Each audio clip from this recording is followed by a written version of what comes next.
Pwede na.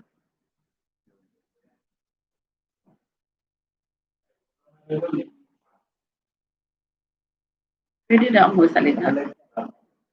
Naririnig na? Naririnig ba?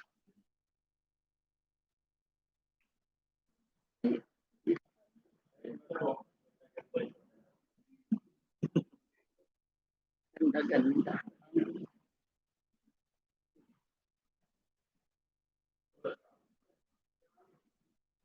Walang sound dito. Walang sound dyan.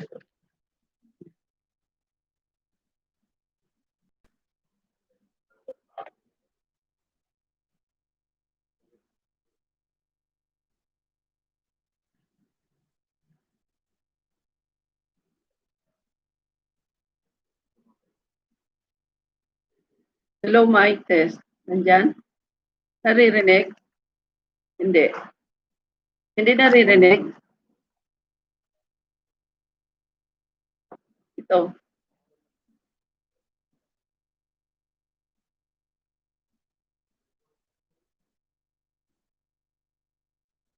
Hello, mic test. Nandyan na? Wala pa rin. Hello, mic test. Okay. Okay. Balik mo yung ano yun. Balik mo yun.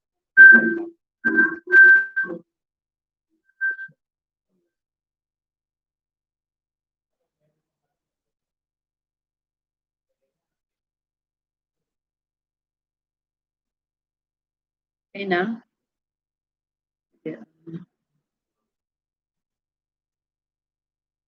Pwede na ako mag-umpisa.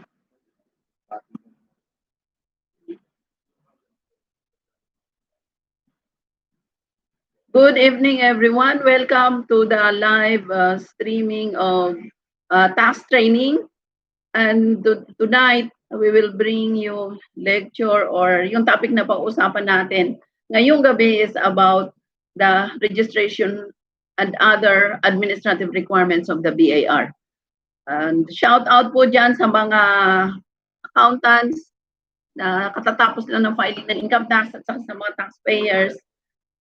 Yung mga hindi pa naka-file, pwede pa kayong humabol, although late, pwede pa po kayong humabol sa pag-file ng inyong income tax return.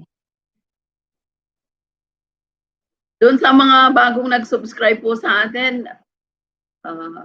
salamat po sa pag-subscribe ninyo and sana mabigyan pa namin kayo ng marami pang mga pag-aaral tungkol po sa tax training. And yung mga nag-subscribe din po at mga nagtumangkilik sa atin sa Philippine School of Taxation and Research Inc., maraming salamat po. Yun talaga ang inumpisan po namin yung Philippine School of Taxation and Research Inc. At ano po naman yung layunin ng Philippine School of Taxation para magkaroon ng mga globally competitive tax professional. Bakit globally competitive po? Kasi ang taxation po natin ngayon ay hindi lang dapat na alam natin yung taxation lang dito sa Pilipinas. Kung hindi, dapat alamin din po natin yung taxation sa ibang bansa because marami na po tayong mga Filipinos working abroad at saka marami din po tayong mga iba't ibang mga foreigners na nagtatrabaho po dito sa Pilipinas. So dapat alam din natin yung mga taxation sa bansa nila para din makapag-impose tayo ng tamang taxation dito sa Pilipinas. Bakit? Kasi especially those na mga bansa na meron tayong tax treaties, dapat alam natin para alam din natin i-apply at alam natin singilin yung mga nagtatrabaho dito galing sa ibang bansa. Alam natin paano sila magpapayad din ng tax nila. So much so, yung atin din pong mga Filipinos na nagtatrabaho sa ibang bansa, alam din po natin how to abide on the taxation laws na nasa ibang bansa.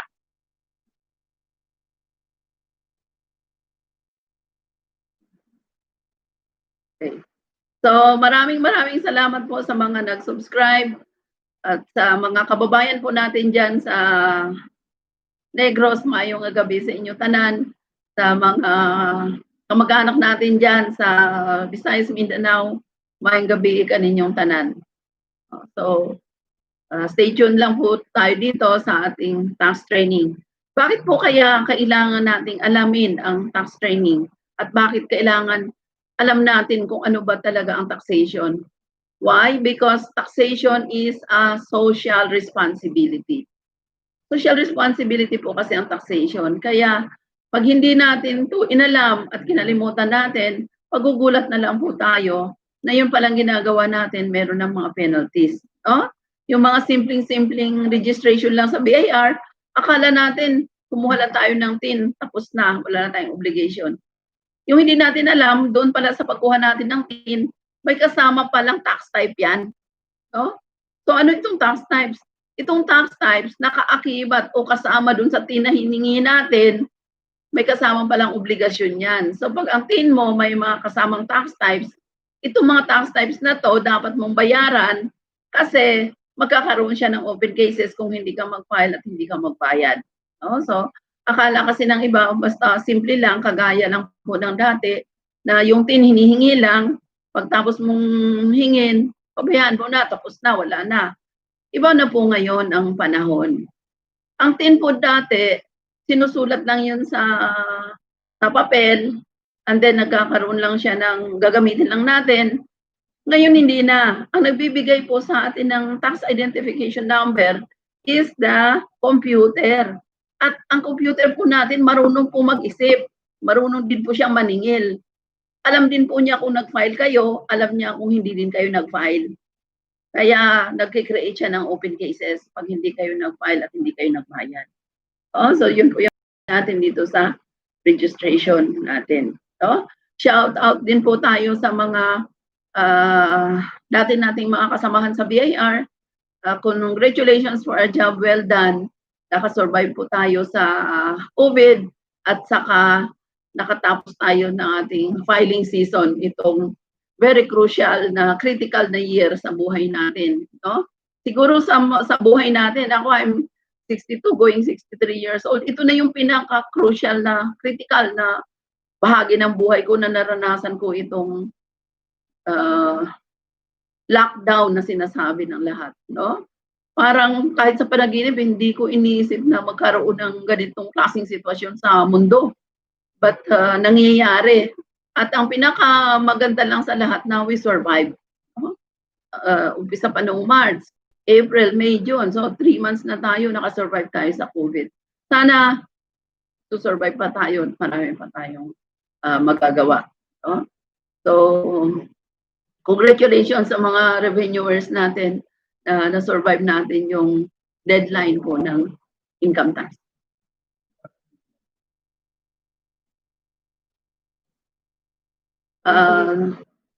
Yung discussion po natin this evening will revolve around registration requirements, especially po na meron tayong Revenue Regulation 60-2020, itong obligations ng persons conducting business transactions through any form of electronic media and notice to unregistered businesses. Ito yung mga online sellers natin. Although, hindi po ito bago kasi matagal na. Matagal na po, umpisa pa nang may internet na, may mga online sellers na. Ang hindi lang natin pinapansin kasi hindi masyadong marami. Ngayon, dahil nga sa COVID, halos lahat, yung means ng nag-iba yung buhay natin, halos lahat ng mga kailangan natin, sinusupply na, dinadaan na sa internet. Kaya dumami po yung online sellers. So it's about time na tutukan din naman po ng BIR yung mga online sellers natin because it's another way of doing business at nandito na po sa internet ngayon ang business.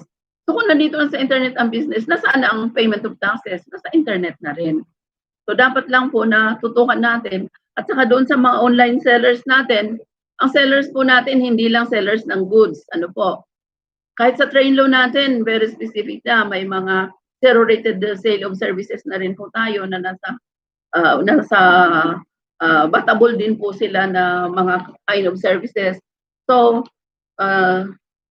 titingnan po natin na ang pagbabayad po ng tax, nasa internet na rin, nasa online na rin, no? Online seller. So, ano po itong Revenue Memorandum Circular 60-2020 na sinasabi ng BEAR na itong mga online sellers natin ay magre-register po sila. No?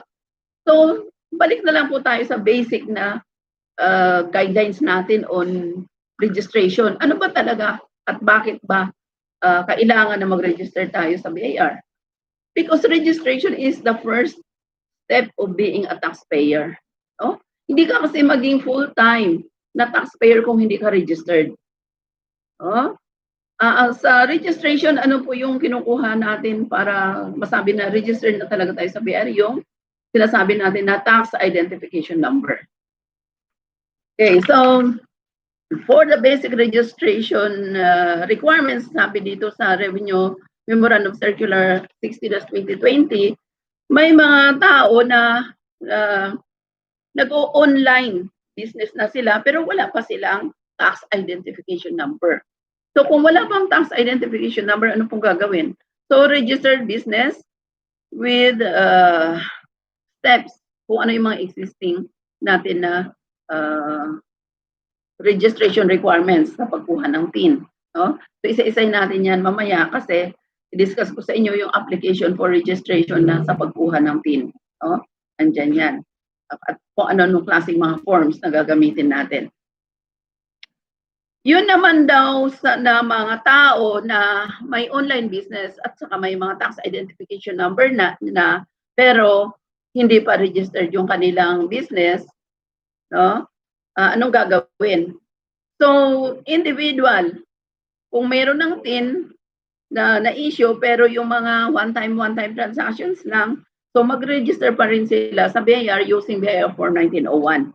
I-discuss po natin line by line item mamaya po yung 1901. No? With the RDO having jurisdiction over the place of business or yung physical establishment. Ano po yung ibig sabihin ng physical establishment? Kasi pag nag-online ka, virtual po yung ating audience. Pag sinabi mo virtual, limitless, boundaryless. Nare-reach out niya all over the world. Wala siyang boundary. No? So, ano po ang hinahanap dito yung ating physical na establishment? Ano yung physical establishment natin? The place kung saan tayo gumagawa ng ating activities sa pagninegosyo. So, kung dito tayo sa Pilipinas, and we are a Filipino citizen, dapat lang registered tayo sa Pilipinas at saka nagbabayad tayo ng ating taxes sa Philippines as an obligation of a Filipino citizen. Yung Filipino citizen na nasa abroad, pero nagtatrabaho din siya doon, as a Filipino citizen, magbabayad po tayo ng buwis kahit nasa abroad tayo, basta may income tayo, kasi ang Filipino citizen is taxable on income within and without the Philippines. So kahit nandito sa Pilipinas ang nagagaling ang income o sa labas, subject to tax pa rin po siya kasi Filipino citizen tayo. Yung non-individual, ano naman itong non-individual? Ito yung mga establishments na registered sa Securities and Exchange Commission. In short, ito yung mga corporations. No? So, ano yung ipaparegister naman nila? Yung details on the online business registration nila using BIR Form 1905. Ano yung 1905? Anong pagkakaiba nun sa 1901? Ang 1905 po, update of registration na lang yun. Ibig sabihin, meron ka ng registration dati, i-update mo lang, magdadagdag ka na lang ng line of business activity. Yung 1901, first time ka pa talaga na magpa-register. No? Posibleng may TIN ka na, pero hindi business. So, pa-register ka ng business mo using BIR Form 1901. So, dito po sa Revenue Memorandum Circular 60-2020, ano po yung sinasabi niya mga requirements dito? Ito simplified lang to, no? Parang very friendly approach po ni Commissioner sa atin para makapag-comply na tayo with the registration requirements. So, anong gagawin? Step 1, fill up registration form daw. And then the individuals bear form number 1901, dalawang kopya ang fill up natin. And then sa non-individual naman, ito yung bear form 1903. Isa-isa ko pong i-discuss sa inyo yan mamaya. No? And then you have to present any government-issued ID that is readable and untampered. At siguro idagdag ko na rin dito sa requirement ng ID yung hindi pa expired. No? Kasi kahit na government issued ID yan, kung expired na, hindi pa rin tatanggapin. And then we have individual birth certificate, passport, driver's license, hindi rin po expired. No? Kasi kung may driver's license ka, yung passport mo expired na, hindi rin naman tatanggapin. So be sure na valid. And then for the non-individuals, the is a certificate of incorporation, license to do business in the Philippines kung ito yung mga foreign corporations. Dapat may license to do business sila dito sa Pilipinas. Other documents required, DTI certificate kasi kailangan meron kayong business name. At sino yung nagre-regulate ng ating business name? The DTI or the Domestic Trade and Industry. May bayad din po yan kung ang scope niya is maliit lang babayaran, pero kung in-nationwide mo, mahigit 2,000 po yung binabayaran sa DTI for the business name. And the validity of the business name is 5 years. After 5 years, mag-i-expire na siya. For the corporation naman, kailangan din natin i-submit yung articles of incorporation ng corporation or ng partnership. No? Kasi ang partnership, meron din siyang articles of partnership.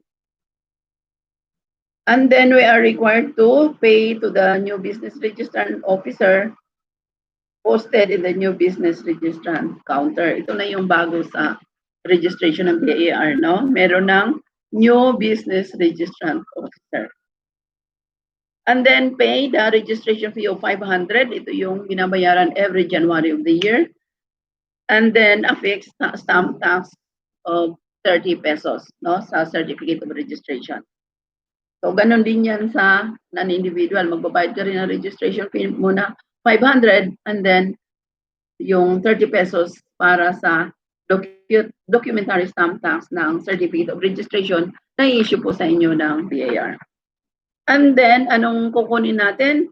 Kuha tayo ng printed receipts, na BAR printed receipts. Kung halimbawa, meron na tayong sales, nagtinda na tayo pero wala pa tayong resibo, temporarily, gagamitin natin yung BAR printed receipts or BPR.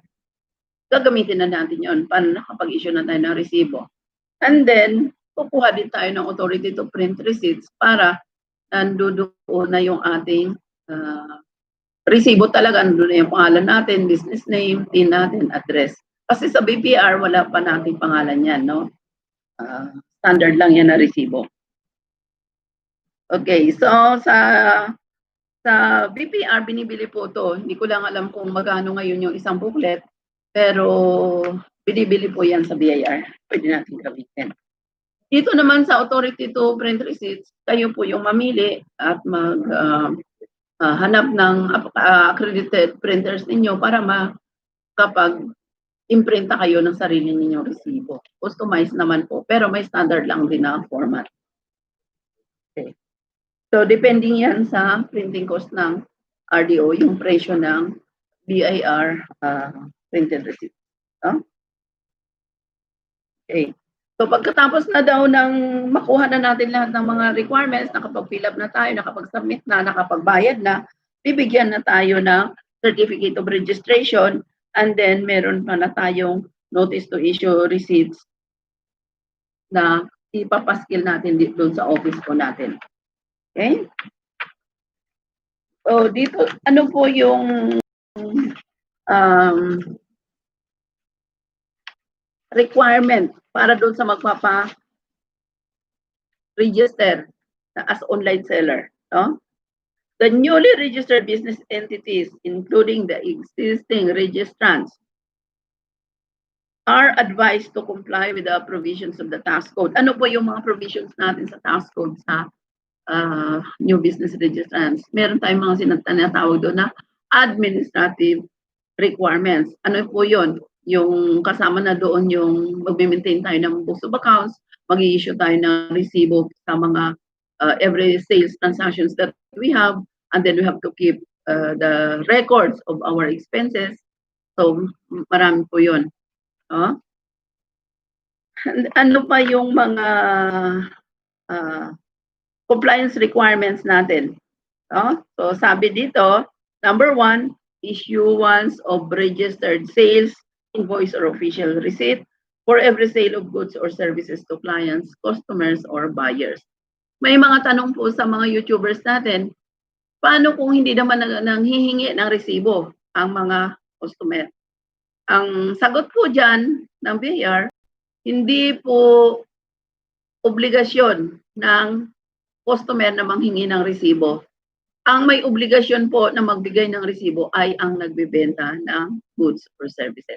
So kahit po hindi nanghihingi ng resibo yung ating katransaksyon, yung mga bumibili sa atin, as a taxpayer, tayo po ay mandated ng law, inuutusan ng batas para tayo ay mag-issue ng resibo sa bawat transaksyon na ginagawa natin. Number 2, step 2, keeping of registered books of accounts and other accounting records of business transactions. Ito yung mga, meron na po tayong episode dito that nag-discuss na po tayo kung paano mag-record ng mga resibo sa ating journal, ledger, sa ating cash receipt, cash disbursement, and then yung pinaka-huli po natin na episode yung pag VAT registered ka, paano mag-record naman ng mga resibo mo sa pagbebenta mo at saka sa pagpamimili mo. Ito yung subsidiary sales journal and subsidiary purchase journal. So, nakapag-discuss na po tayo dyan. Kung may mga katanungan kayo about that, feel free to tingnan nyo po yung video natin dyan para ma-enlighten kayo at saka kung ano man yung mga katanungan na nasa mind niyo, doon po may mga kasagutan. No? Yung iba sa atin, tanong ng tanong, hindi po tumitingin sa video. No? Kasi kung tiningnan niyo yung video, yung mga katanungan nyo nandoon lang. No? Kasi yung iba siguro, walang time, shortcuts. Although, sinasagot din naman na po namin. Pero siguro mas maganda kung may time kayo, titingnan po ninyo yung mga videos natin, mas marami kayong matutunan na mga learnings from our videos. No? And then we have also withholding of taxes as applicable. Sino yung nire-require na mag-withhold ng taxes? Siyempre, yung ating withholding agent. As a taxpayer, you are instituted, you are appointed as withholding agent ng gobyerno o ng batas para kung ano man yung pera na nasa inyo na, and then gagamitin nyo na pambayad sa inyong mga obligasyon. The government or the law mandates you to withhold. Bawasin nyo na, kaltasin nyo na yung pera para sa tax. Anong gagawin nyo? Hindi nyo na ibibigay doon sa kung sino man yung babayaran ninyo ng pera na yan, tanggalin nyo na yung tax at i-remit nyo na sa BIR. So yun po ang essence ng or rationale ng withholding system natin. Kung sino man yung may hawak ng pera, kaltasin na niya yung tax para doon at i-remit na niya sa BIR bago niya ibayad sa kanyang pagbabayaran o kanyang mga suppliers. And then number 4, we have the filing of required tax returns. Iba-ibang tax types po yan. Kung anong tax types ninyo, meron tayong requirement na magpa-file kayo ng returns. So, halimbawa, tax types ninyo, registration, fee. So, anong tax returns na i-fill up ninyo? 605. At kailan yan binabayaran? Every January. No? Kung VAT, ganun din.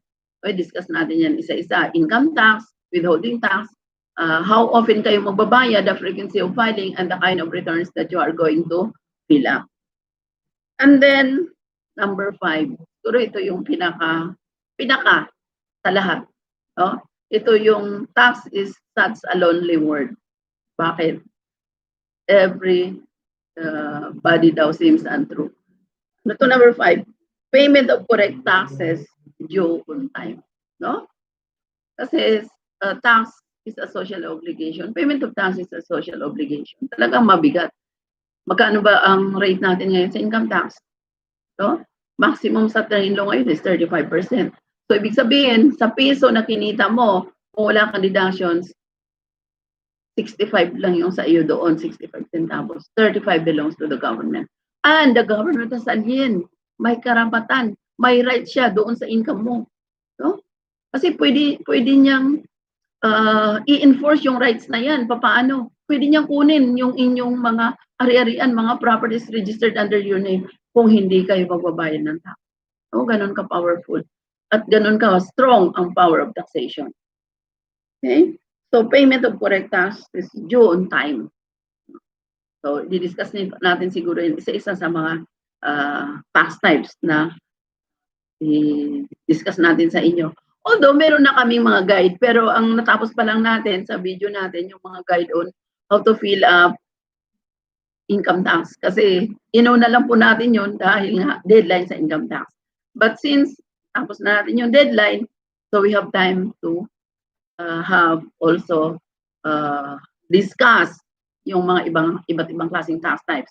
So, meron pa tayong value-added tax, meron pa tayong percentage taxes, documentary stamp taxes, excise taxes. So, isa-isahin lang po natin yun kasi maraming klase. Halimbawa na lang sa excise tax, napakaraming klase ng excise taxes. So, isa-isahin po natin yan na i-discuss sa inyo. Okay? So, yun po yung Revenue Memorandum Circular natin, 60-2020, mandates all online sellers of goods and services to register and pay their taxes. No? Kasi it is a public knowledge na lahat naglilipa na ngayon yung online sellers. So, since public knowledge siya, public knowledge din na kumikita tayo. At public knowledge din na dapat bayaran natin yung taxes due to this transactions natin, business transactions. Okay? So kung may mga katanungan po kayo, pakisulat niyo na lang po sa comment natin sa YouTube. And kami naman, ginagawa po namin yung kaya namin na masagot po namin lahat yung inyong mga concerns o yung inyong mga problema. Delayed, no? Delayed yung...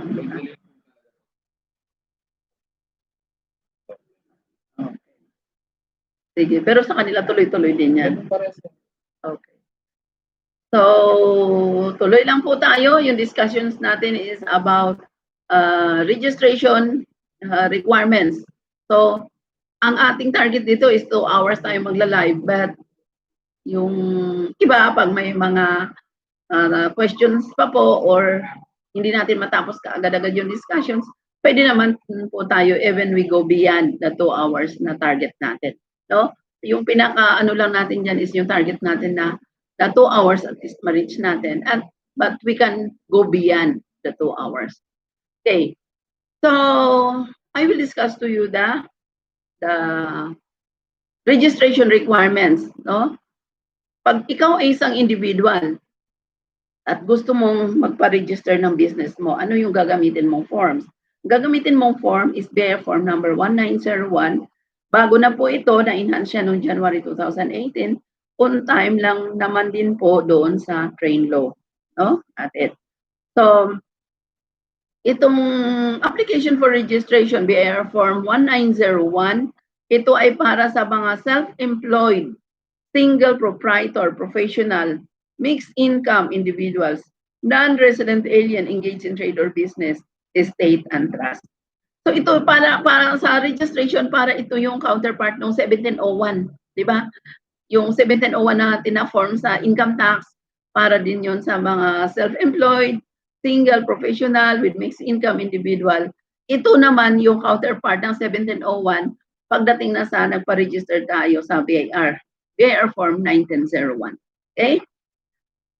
So, dito sa taas na column, meron tayong TIN to be issued if applicable to be filled in by BIR. Pag halimbawa, wala pa kayong TIN, itong TIN na to, ito yung i-issue sa inyo ng BIR as new taxpayer.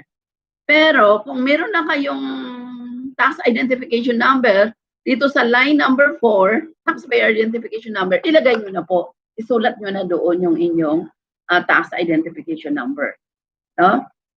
And what is unique and what is new in this BIR Form 1901? No? During my time kung sa BIR, wala pa, iba pa po yung 1901 noon.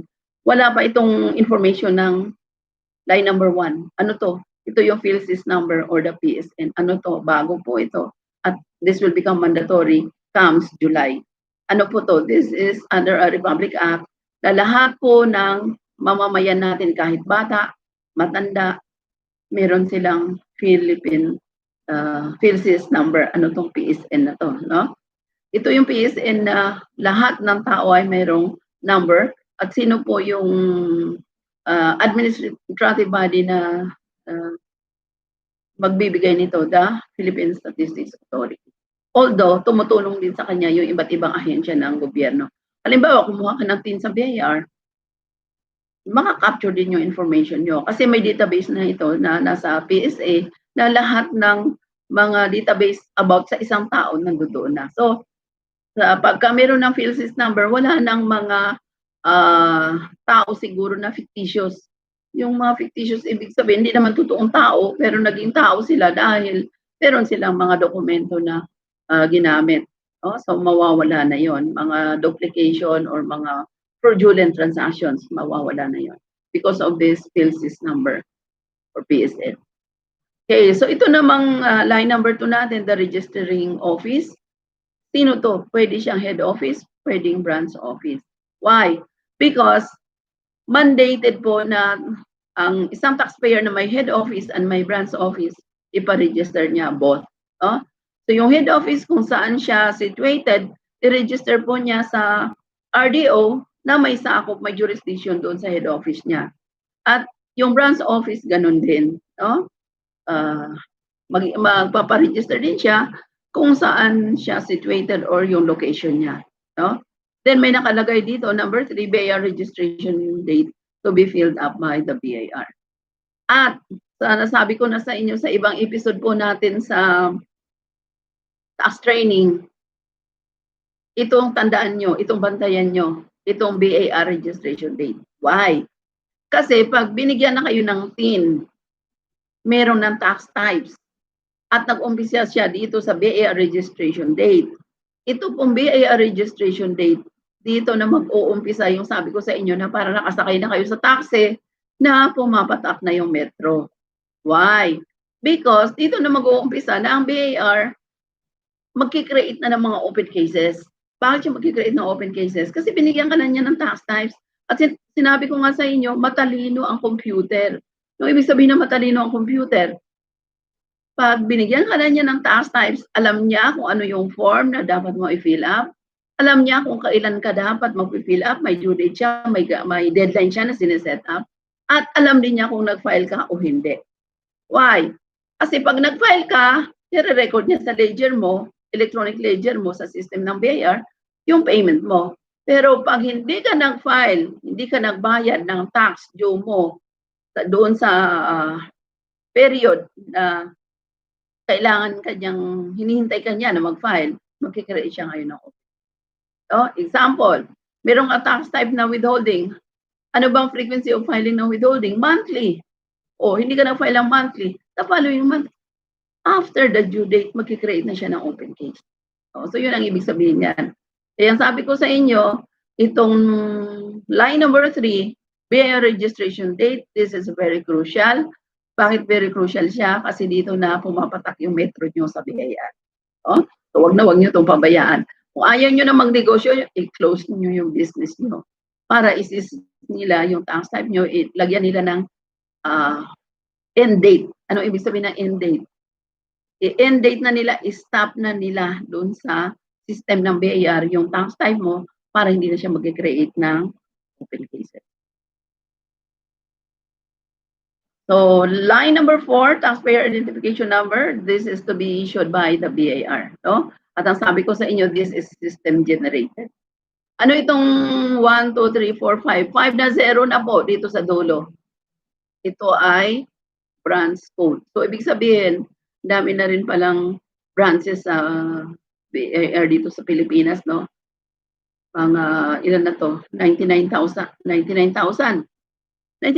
branches, pwede na. No? Nakaka-capture pa.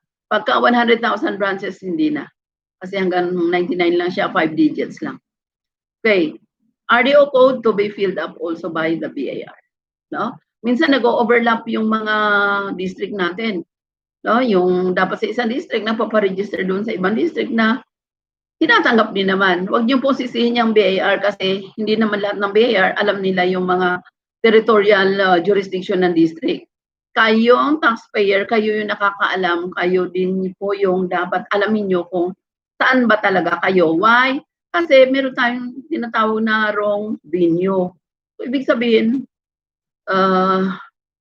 mali yung district na pinaparegisteran niyo ng inyong business. Okay.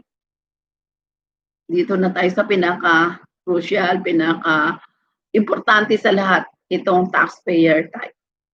Okay. Dito po sa taxpayer type, sino mamili dito? Kayo ba o yung BIR?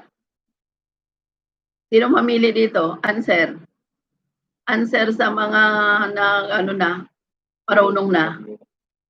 Sa mga viewers, no? Sino yung mga viewers natin dyan? Sino mamili ng mga tax type? Tayo ba o yung BIR? Ha? Dapat ba alam natin kung ano yung tax types natin o dapat bahala na yung BIR sa atin? Hindi po. As taxpayer, dapat alam din natin yung ating obligasyon. Alam din natin. Alamin din natin kung ano yung tax type natin. Kasi bibigyan lahat ng tax type, ibigay sa atin ng BIR, hindi naman pala dapat sa atin yun. No? So titingnan din natin na yung tax types na binigay sa atin ng BIR, talagang liable tayo. Pero yung hindi, patanggal na rin natin. No?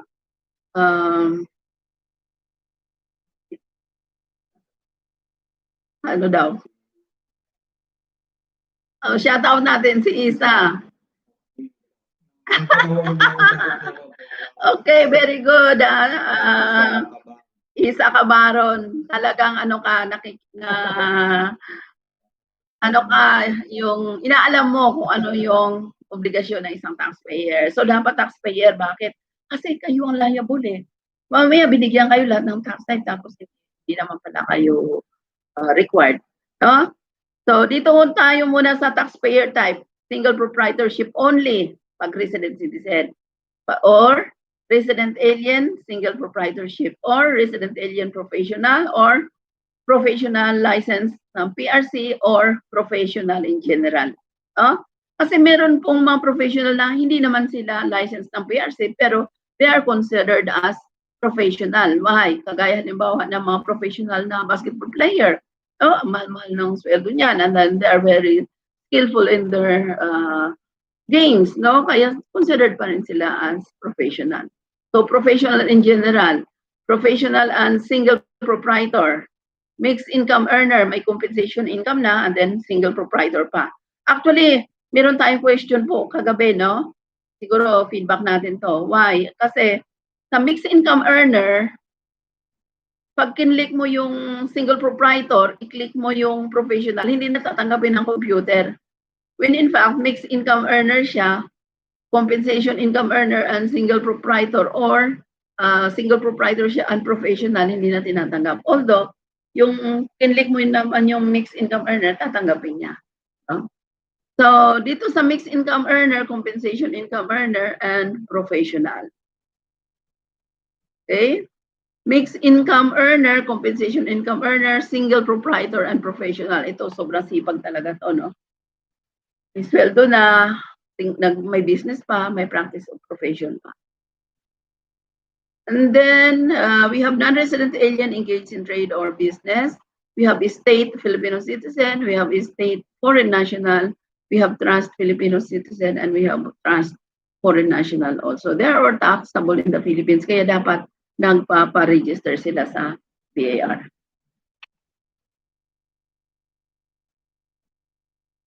Okay. Line number 7 po natin, taxpayer name, individual, first name, middle name, suffix, and then nickname. No? For the state of. Itong state of, patay na po ito hindi pa ito buhay.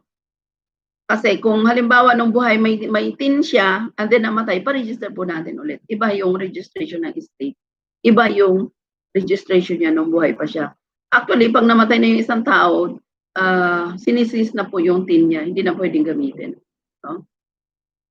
And then, the state of first name, middle name, last name, or kung trust naman, for the account of first name, middle name, and last name. Gender, male, female. Dalawa lang to ha, male or female lang. Wala yung third. No? Sa gender.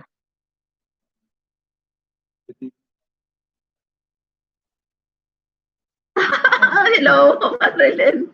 Kumusta sa Laguna? Talagang live na live ka palagi ha. Sobra yung energy mo, believe ako sa iyo.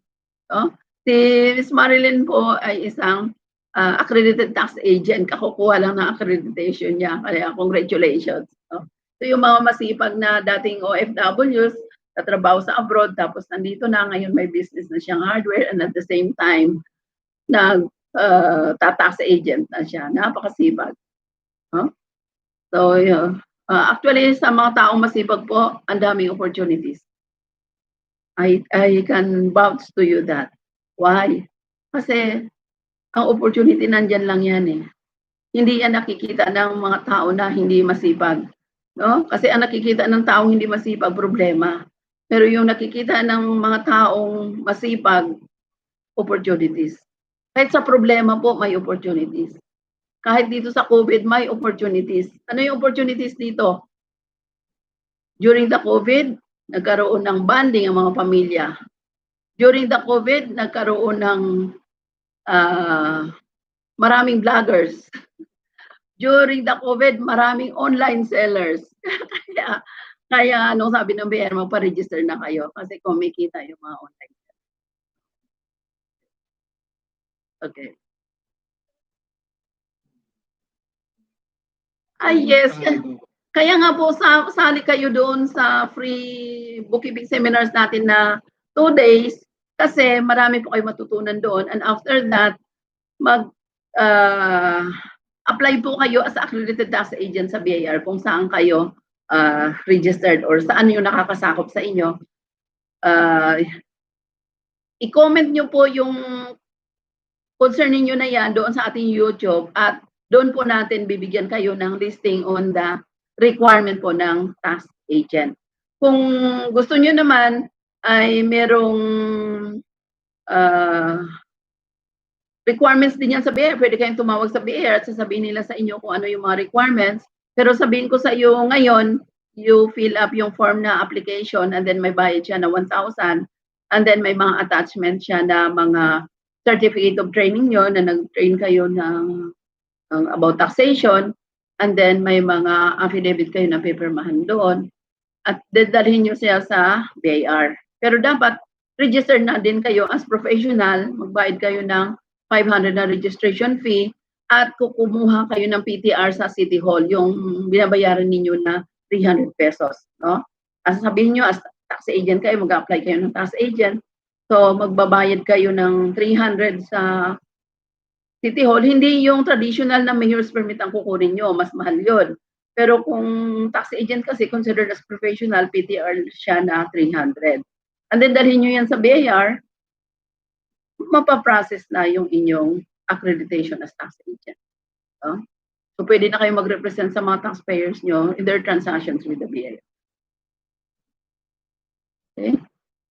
So, sana nasagot natin, no? Pero kung gusto nyo pa yung very specific din na sagot, pakisulat lang po doon sa ating comment sa YouTube at sasagutin din po namin kayo ulit doon. No? So, saan na tayo? Saang line item na tayo? 16 na, 16. Diyan na, si mama kalimutin na, senior citizen na. May mga senior moments na. No? Tsaka malabo na ang mata, ganun talaga ang bumabata sa mundo. No? Marami ng pakiramdam na kakaiba, but ito lang yung hindi ko, i-share ko lang sa inyo yung hindi ko makalimutan sa buhay ko, yung sinasabi sa akin noon ng co-BIR employee ko na, Elsa, in this world, kahit may edad ka na, kahit matanda ka na, if you are healthy and you have money, you still enjoy life. So yun po yung parang nakatanim talaga sa utak ko na I want to live it out. No? Na kailan healthy ako, kailangan kumikita pa rin ako para may pera ako. So I still enjoy life kahit may edad ka na. No? Oh, follow-up question ni Ma'am Isa. Okay. Yes po, kasi kayo yung tax agent.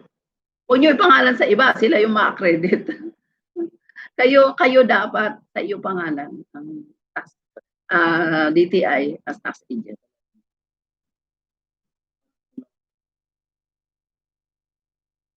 Iba na nagtanong, sino naman yan? Batya, okay.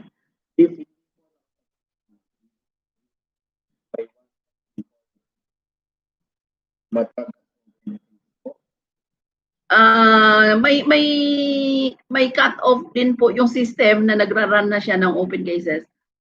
Kasi ano yan computer na po ang gumagana niyan. Alam ko itong araw lang na to na hindi ka mag-file, the following day late ka na, natatag ka na ng computer na. No? Maghahanap na yung computer sa iyo ng filing. Kaya hindi yung aabot pa ng 1 month.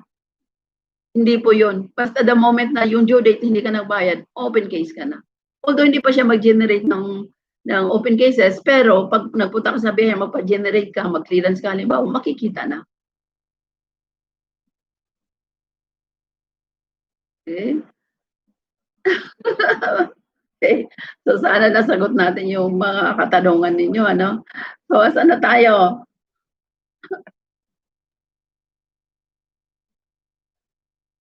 Okay, so line number 16, local residence address. No, tingnan nyo ngayon ang residence address na binigay sa atin, very specific na. Nakalagay na dyan yung unit, room, floor, or building, kung may building man kayo. And then the building name or tower, because di ba may mga condo na. Saka ang hirap kaya kahit sa isang compound ka lang maghanap ng taxpayer, sobrang hirap. Naranasan ko yan nung nasa BIR pa ako at maghanap kami ng taxpayer para imbestigahan. Sa isang compound ka, nandun ka na sa loob ng isang compound, pero hindi mo pa rin pakikita yung hinahanap mo. Kung anong number, kung anong floor, sobrang hirap po hanapin. Kaya ngayon, very specific na and identified na talaga kung saan yung address mo. No? Building name, tower, lot, block, face, house number, and then the street name, the subdivision, village, or zone. And then we have the barangay, the town or district, municipality or city, the province, and we also have the zip code. No? Line number 17 is the business address. No? Kung same lang naman yung residence address nyo at the same time, nandyan din sa bahay mo yung opisina, then same lang ilalagay ninyo na local residence address at saka business address. Pero kung iba yung residence address mo, iba din yung business address mo, fill it up na magkaiba din. No? And then we also have the foreign address, especially those mga foreign citizens. No? Then line number 19, we have the municipality code to be filled up by the BIR. O BIR na yan kasi meron din silang data na linalagay dyan. And then ano yung purpose ng TIN application? Ano bang purpose? Bakit ka kumuha ng TIN? Business ka ba? O pang abroad mo? O whatever. No? And then line number 21, we have identification details. No? Passport, government issued ID, company ID, and others. Type, ID number, effective date, ito yung month, date, and year, and then the expiry date. No? Issuer, place, country of issue. Kaya tingnan nyo, pagka expired na yung ID nyo, hindi na tatanggapin. Kasi may column talaga dito para sa expiry date. So dapat valid yung ID nyo. Why? Because if expired na, makikita dito sa expiry date, ang ibig sabihin lang dyan, ang ID nyo ay hindi na valid. No? So preferred contact type, landline, number, fax number, mobile number, email address. Mas maganda kung kumpleto, lagyan nyo siya lahat. No? So very complete yung information. Are you availing of the 8% income tax rate option and you graduated rates? Ano ba itong 8% option rate? Yes or no?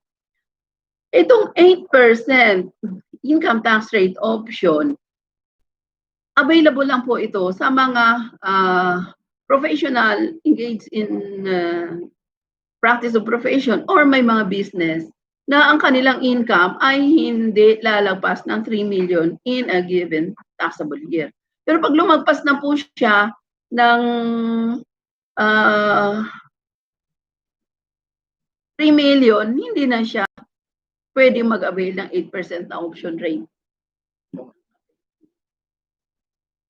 Medyo namamala. Sandali lang po yung question. Mangingi lang ako ng kape na mainit kasi malamig ang ating aircon. So, yun po yung mag-avail ng 8% na income tax rate sa option natin na graduated rates. Be sure na yung income nyo hindi lalagpas ng 3 million. Kasi pag lumagpas na ng 3 million, hindi na kayo pwede. Doon na kayo sa graduated rate. Okay.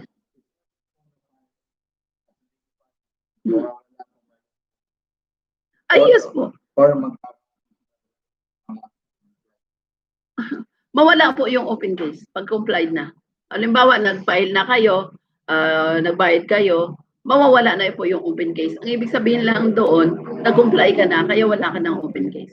Kasi pag tinagpo kayo ng open case, magkaroon yan ng number. May code din po yung open case nyo. Pero pag may pumasok na na filing, may pumasok na na payment ng penalty, i-erase na niya yun or i-close na din niya yung open case. Kaya wala na kayong open. Okay. So dito na po tayo sa part 2, spouse information, no? Very important itong spouse information, especially sa mga married couple natin, no? Employment status of the spouse, unemployed, employed locally, employed abroad, or engaged in business or practice of profession. Bakit importante po? Because husband and wife, ang default po talaga o ang requirement, joint filing. O hindi yung separate filing. Pinapahintulutan lang yung separate filing if there are valid reasons kung bakit hindi talaga sila pwede na joint filings. Ang example dyan is OFW yung husband or yung wife, so hindi sila dapat na joint filing. And ang spouse, kasi hindi subject to tax, no? Pagka OFW, walang tax ang OFW.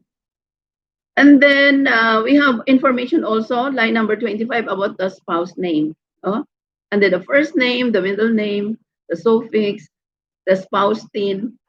Balikan ko lang po may comment kasi sa YouTube natin na, ma'am, binabasa mo lang yung form.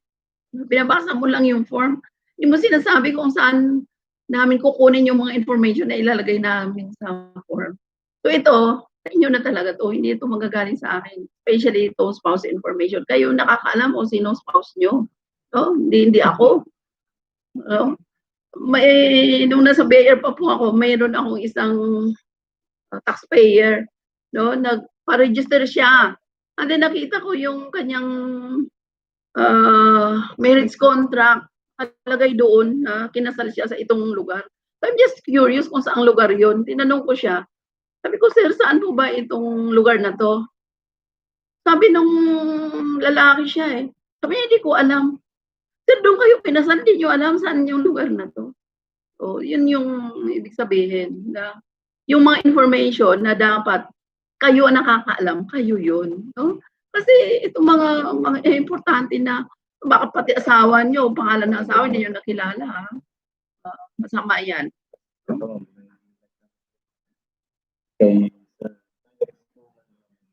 Okay.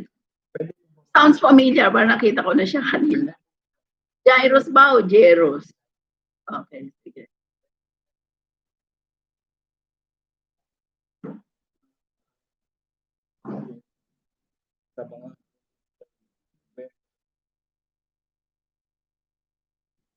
Yun.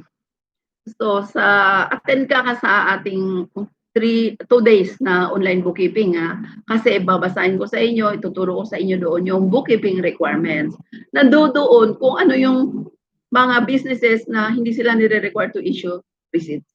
So in that case, doon kayo bumili, papayag yung BIR na wala kayong resibo. Kasi ang BIR naman nagsabi na hindi na kailangan ng resibo. Pero kung doon kayo bumili sa mga establishment na nire-require ng BIR na mag-issue ng resibo, then wala kayong resibo na ipapakita, hindi o-honor yung inyong expense. No? So, ganun lang po. Thank you. Yeah. Wow. Okay. Thank you. Okay. Sipag talaga to si Ma'am Marlene. Lahat ng mga webinar, ma-attend yan, ha?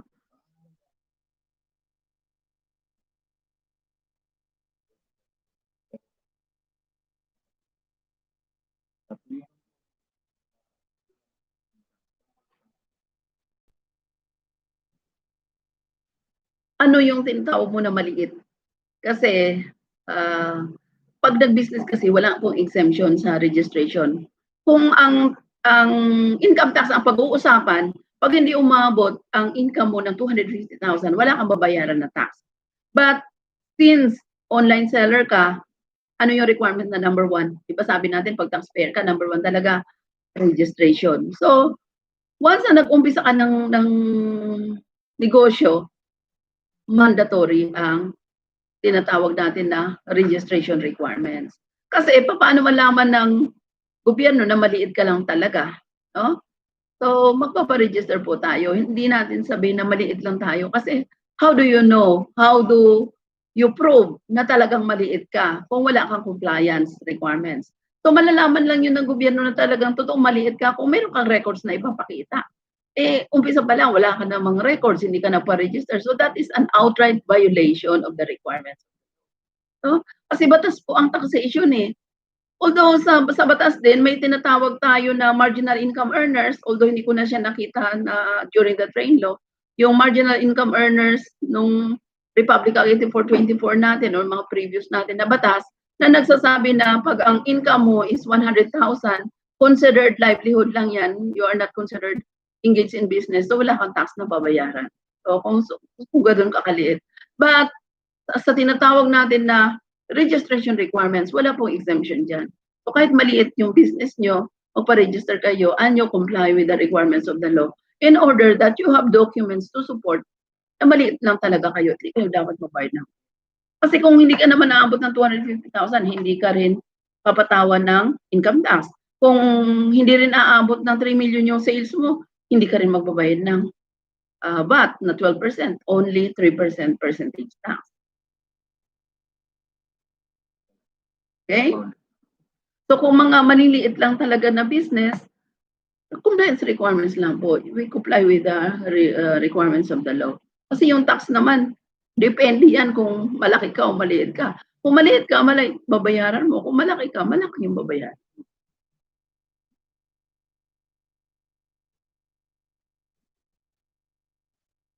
Sana tayo. Sa spouse na tayo eh. Mahalin natin yung mga spouse natin ha. Kasi hindi tayo makakita ng ibang spouse. Mahirap maghanap ng mabait na spouse. So, yun yung hindi ko makalimutan na experience ko nung nasa BIR pa ako na hindi niya alam kung saan yung lugar na yun. Doon siya kinasal. Sabi ko, naman. Doon, sabi ko, sir, doon kayo kinasal. Hindi niyo alam itong lugar na to. Hindi niya talaga malala. Doon ba yun? Ano ba yung amnesia, no? Okay. So, dito sa spouse, nakalagay din ang employer's name and then nakalagay yung spouse, employer's TIN. So, information about the work or ng source of income ng spouse. Okay.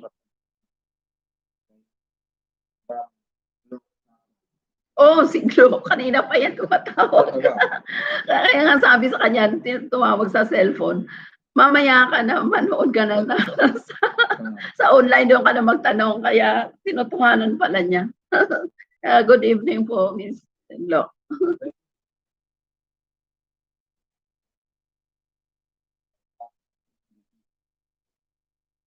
Creditable?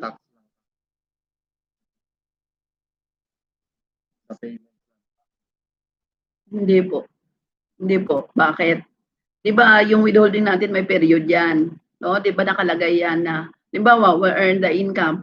Yung withholding kasi, ano ba ang klaseng withholding yan? Dalawa kasing withholding yan eh, na i-issue sa atin.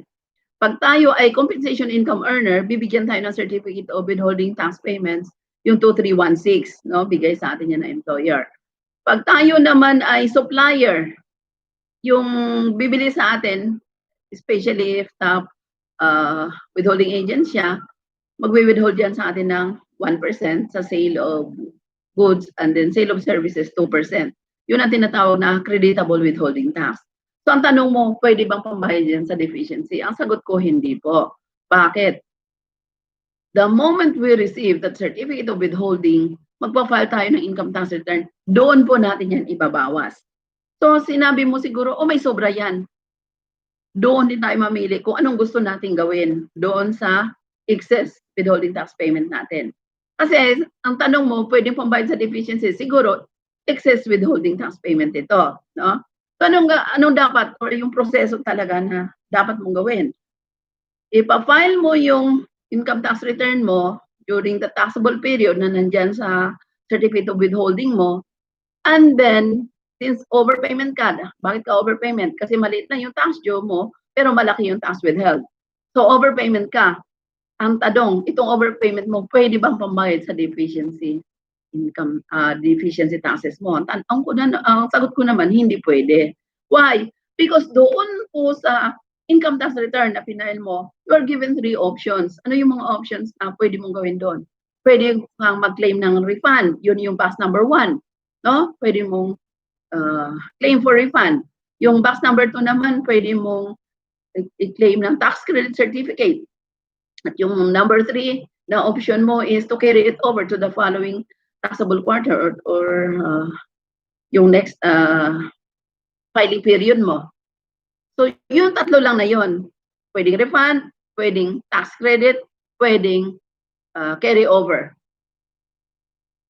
Ang sabi mo, pwedeng ibayad sa deficiency taxes. Pwede siya kung meron ka ng tax credit certificate. Yung pinili mo, yung option number 2 na tax credit certificate, pero maghintay ka or i-process mo muna yung tax credit certificate mo. Pag na-issue ka na ng BIR, after investigation, na-comply mo lahat ng documentary requirements ng BIR, i-allow ka nila ng tax credit certificate doon sa overpayment mo, that's the time na pwede mong pambayad sa deficiency tax. Pero offset, not allowed po, yung offsetting. Yung iyong overpayment, i-offset mo sa deficiency taxes mo, hindi po pwede. Kasi offsetting po ang tawag na dyan o set off, no? Compensation set off. Hindi pwede. Meron pa? Oh, si Ma'am Fe, very active also. Shout out. Ma'am Fe. Idol din kita, Ma'am. President ng Tax Advisors Group.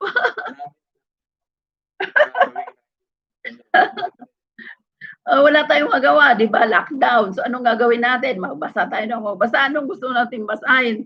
Tax code, oh. So anong gagawin natin dyan? I-share natin sa iba para matuto din sila. Hindi, yung kay Ma'am Fe, anong tanong niya? Shout out lang. Very good.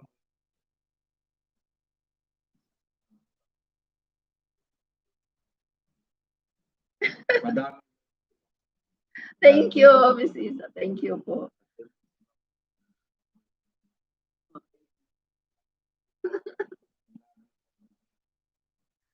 Yes, salamat din po. Huwag kayong magsawa kasi kahit papaano, very technical po kasi ang taxation talaga.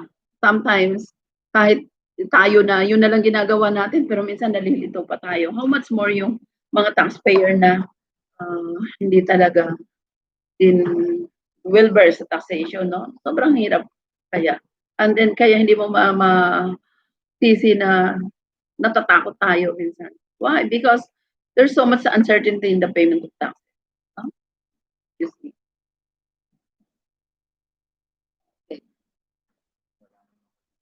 Sige. So, diretso tayo sa ating discussion, ano? Hindi ako nagsasawa. Pasensya na kayo. Sa mga discussion ko, sa mga lecture ko sa taxation, nagsasawa lang sa akin ang nakikinig, pero ako hindi ako nagsasawa. So, kasi love ko to eh. No? Kaya yung sharing of knowledge sa inyo, kayo yung magsasawa. Okay? So, dito na po tayo sa line number 29, relationship name for authorized representative. No? Very crucial po ngayon itong part 3, the authorized representative, because of the Data Privacy Act. No? Na hindi basta-basta na lang kung sino yung binibigyan ng authority para mag-access o magbigay ng information ninyo. So, kayo rin, ingat din kayo dito sa mga authorized representative. Dapat alam nyo at kilala nyo kung sino yung mga ino-authorize nyo. Okay. So, relationship name for authorized representative. And then, if individual, last name, first name, middle name, and then the suffix, and non-individual, registered name. So, second page na ba yan? Okay. So, page 2 na tayo. Yung 1901 is mahaba po ito eh. Okay. Continuation pa rin po to sa information about the authorized representative. On line number 30, we have relationship start date, month, date, and year. Usually po ito, may mga engagement ito eh. May engagement contract, no? Agreement with authorized representative. Address, types, residence, place of business, or employer address. And then we have local residence address, no? Unit, room, floor, building. And then we have the building name, tower. We have lot, block, face, house number. Sabi ko na sa inyo, very specific na ngayon ang address, no? So please be sure to fill it up para hindi mahirap hanapin yung inyong address. No? Preferred contact type, landline number, fax number, mobile number, or email address. Yung email address nakalagay dito required. So hindi pwede ngayon na wala kang email address. No? Ano pa kaya pwedeng idahilan ng isang tao na wala siyang email address? Sabihin niya, wala akong computer, wala akong cellphone, wala lahat. Eh, yung email address libre. Kung wala ka talagang facilities, punta ka sa computer shop. Magkano ba ang isang oras sa computer ngayon? 10 pesos. So wala na talaga tayong dahilan na hindi tayo pwedeng magkaroon ng email address. No? Okay, so part 4, we have the business information. Balikan natin, ano to at ang form na dinidiscuss natin. This is BR Form 1901, and this is application for business registration ng mixed income earner or individual engaged in profession o yung mga may business. O kaya yung estate and trust. Okay? So, business information, tingnan nyo, single business number. Ito na yung PhilSys number na sinasabi natin kanina. Kasi unified na yung number natin comes July, no? Line number 35, primary, secondary industries, attach additional sheets if necessary. So industry, trade or business name, regulatory body. Kasi minsan ang isang taxpayer, ang dami niyang business. Halimbawa, meron na siyang store, meron pa siyang coffee shop, meron pa siyang computer shop, and then meron pa siyang halimbawa practice of profession. So ang dami niyang industries. Ilalagay natin yan lahat dito sa information sa business information. And then we have the industry, business registration number, business registration date, PSIC code. Ito yung Philippine Standard Industrial Code. Galing po to sa Philippine Statistics Authority. And then we have the line of business, no? Primary and secondary. Incentives details. Ano naman itong incentive details? Ito yung investment promotion. Halimbawa, PESA or BOI. Ano itong PESA? Philippine Economic Zone Authority. Ano po itong PESA? Nagbibigay ito ng preferential tax treatment sa mga concessionaire o sa mga taxpayer na registered po sa kanila. No? Ano yung PESA registered ka? Ang tax na binabayaran mo is only 5% of gross profit mo in lieu of all taxes. So, preferential rate kasi sobrang baba. BOI, ito yung sa Board of Investment, especially sa mga pioneer enterprises, nagbibigay po siya ng tax holidays. Halimbawa, 25% lang ng income tax ang babayaran mo for the next 5 years. Kasi pioneer enterprise ka o yung industry mo is preferred ng gobyerno, binibigyan ng incentive. And then, line number 36B, we have the legal basis or the Republic Act or the executive order. No, BOI is Executive Order 226, PESA is Republic Act 7916. No, yan yung mga legal basis. May nagtanong sa akin yan sa YouTube, Ma'am, nagpi-fill up po ako, ako sa PAGCOR. Ano po yung legal basis ko? So Google tayo. Ano ba yung Republic Act ang PAGCOR? No? So 10962. So yun yung legal basis natin. Why? Kasi iba yung rate na nire-require sa atin. So we are availing of the relief, no? Tax relief and incentives. And then we have line number 36C, the incentive granted, no? Exempt from income tax, VAT, or others. Saan po yan nakukuha, yung incentive granted? Baka magtanong na naman kayo, Ma'am, saan yan galing? Paano namin ipipill up yung incentive granted? May certificate po yung regulatory agency na ibibigay sa inyo kung meron kayong incentive. Wag ninyong gawin lang na nasa isip nyo lang, ay, meron akong incentive na ganito. Hindi po. That should be confirmed by the agency, the administrative agency, in the form of a certificate. Kaya kung registered kayo sa PESA, may certificate of registration na binibigay ang PESA sa inyo at nakalagay din doon yung extent ng exemptions na binibigay niya sa inyo. So, ano yung nakalagay dito? Line number 36, the number of years, incentive start date, incentive end date. Nakikita po yan doon sa certification. Kung kailan siya nag-umpisa and then kailan siya nag-expire. Line number 37, details of registration or accreditation from to. Okay, so registration or accreditation number, the effectivity date, the month, day, or year, and the date issued. So, kung wala kayong certificate, wala kayong may fill-in dyan sa mga informasyon na kailangan. Kasi doon lang po yan manggagaling. No? And then we have line number 37D, the registered activity. No? And then 37E, tax regime, regular, special, or exempt. No? Nandoon din po yan sa certificate of registration natin. And then we have the activity start date, activity end date. And number 38, facility details, no? Ano itong facility details? May facility code tayo. PP means place of production, no? So pagka halimbawa PP ka, may place of production ka, anong nature business mo? Siyempre, manufacturing. So, it follows. SP, storage place, warehouse. So ano ka? Siguro distributor ka, bakit may storage place ka? No? And then we have WH, warehouse.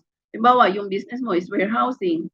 So warehouse, pa-register din po natin yan. And then SR, showroom. No? Kailan inano din yan? Register. GG, garage. BT, bus terminal. RP, real property for lease with no sales activity. Siyempre, pag pinapaupa mo yan, hindi mo na ibebenta, no? And then, facility code, F, 38B, facility type. So, mamili ka na dyan kung anong klase ka. And others specified. The facility address, unit, room, building name, so very specific also. Please fill up kung ano yung hinihingi ng information. No? Sundan nyo lang naman yung mga blank na, ay hindi ko alam fill upan. Basahin mo para malaman mo. At pag nabasa mo na, halimbawa, unit, room, floor, building, lagay mo dyan kung anong unit. No? Siguro ang hindi alam yung hindi nagbasa. Pero kung nagbasa, madali lang po siyang intindihin kasi very basic na information. Okay, so part 5 is tax type. No? So tax types natin, this portion determines your tax liability to be filled up by the BIR. So form type, and then the alphanumeric tax code. Saan po yan manggagaling? Ang alphanumeric tax code sa BIR din po at meron silang schedule dyan. No? So ito nung tax types na to, ito yung sabi kanina natin na sino may alam nito, dapat tayo sa taxpayer. No? So withholding tax on compensation. Sino dapat may withholding tax on compensation? Ito yung mga employer na may employees. So, kaya ka may withholding tax on compensation kasi nagbabayad ka ng salary sa empleyado mo, dapat magbawas ka ng tax para doon sa sweldo nila. Withholding tax expanded. Withholding tax expanded. Sino naman yung dapat na magkaroon ng ganitong klaseng tax types? Compensation, expanded withholding tax. Yung mga may business naman na meron silang mga expenses na kailangan silang mag-withhold. Halimbawa, rental, 5% na withholding requirement yan. Halimbawa naman, janitorial, 2% na expanded withholding on services. Halimbawa naman, mayroong security guard. So, 2% din yan ng withholding based on the gross receipt ng security agency, net of the salaries of the guard. No? And then, sino naman to may final withholding taxes? Ito yung mga taxpayer na meron silang income subject to final tax. No? Ano tong example ng income subject to final tax?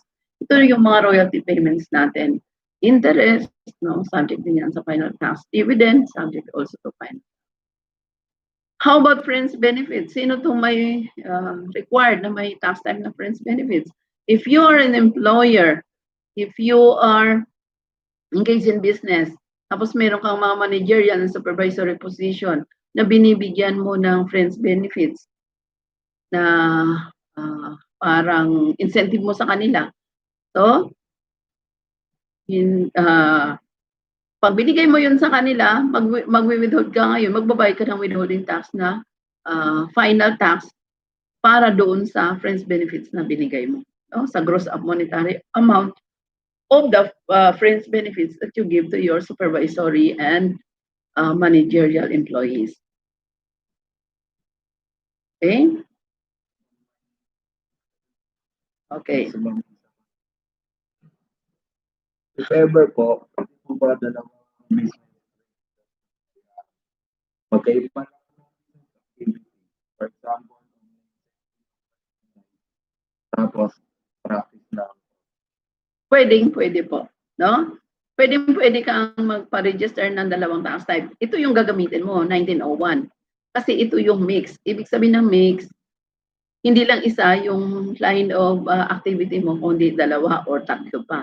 So, ano yun? Pwedeng meron kang compensation income earner, meron kang business, at meron kang practice of profession. So, pwede po yun.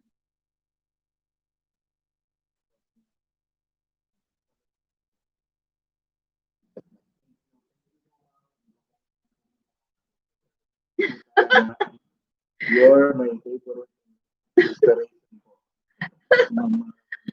Alam nyo, ang sipag na sa ano na natin yan, nasa katawan na eh. Bakit? Kasi pag medyo patamad-tamad ka, may sakit ka nun. No? Pero pag walang sakit, talaga ang sarap magtrabaho. No?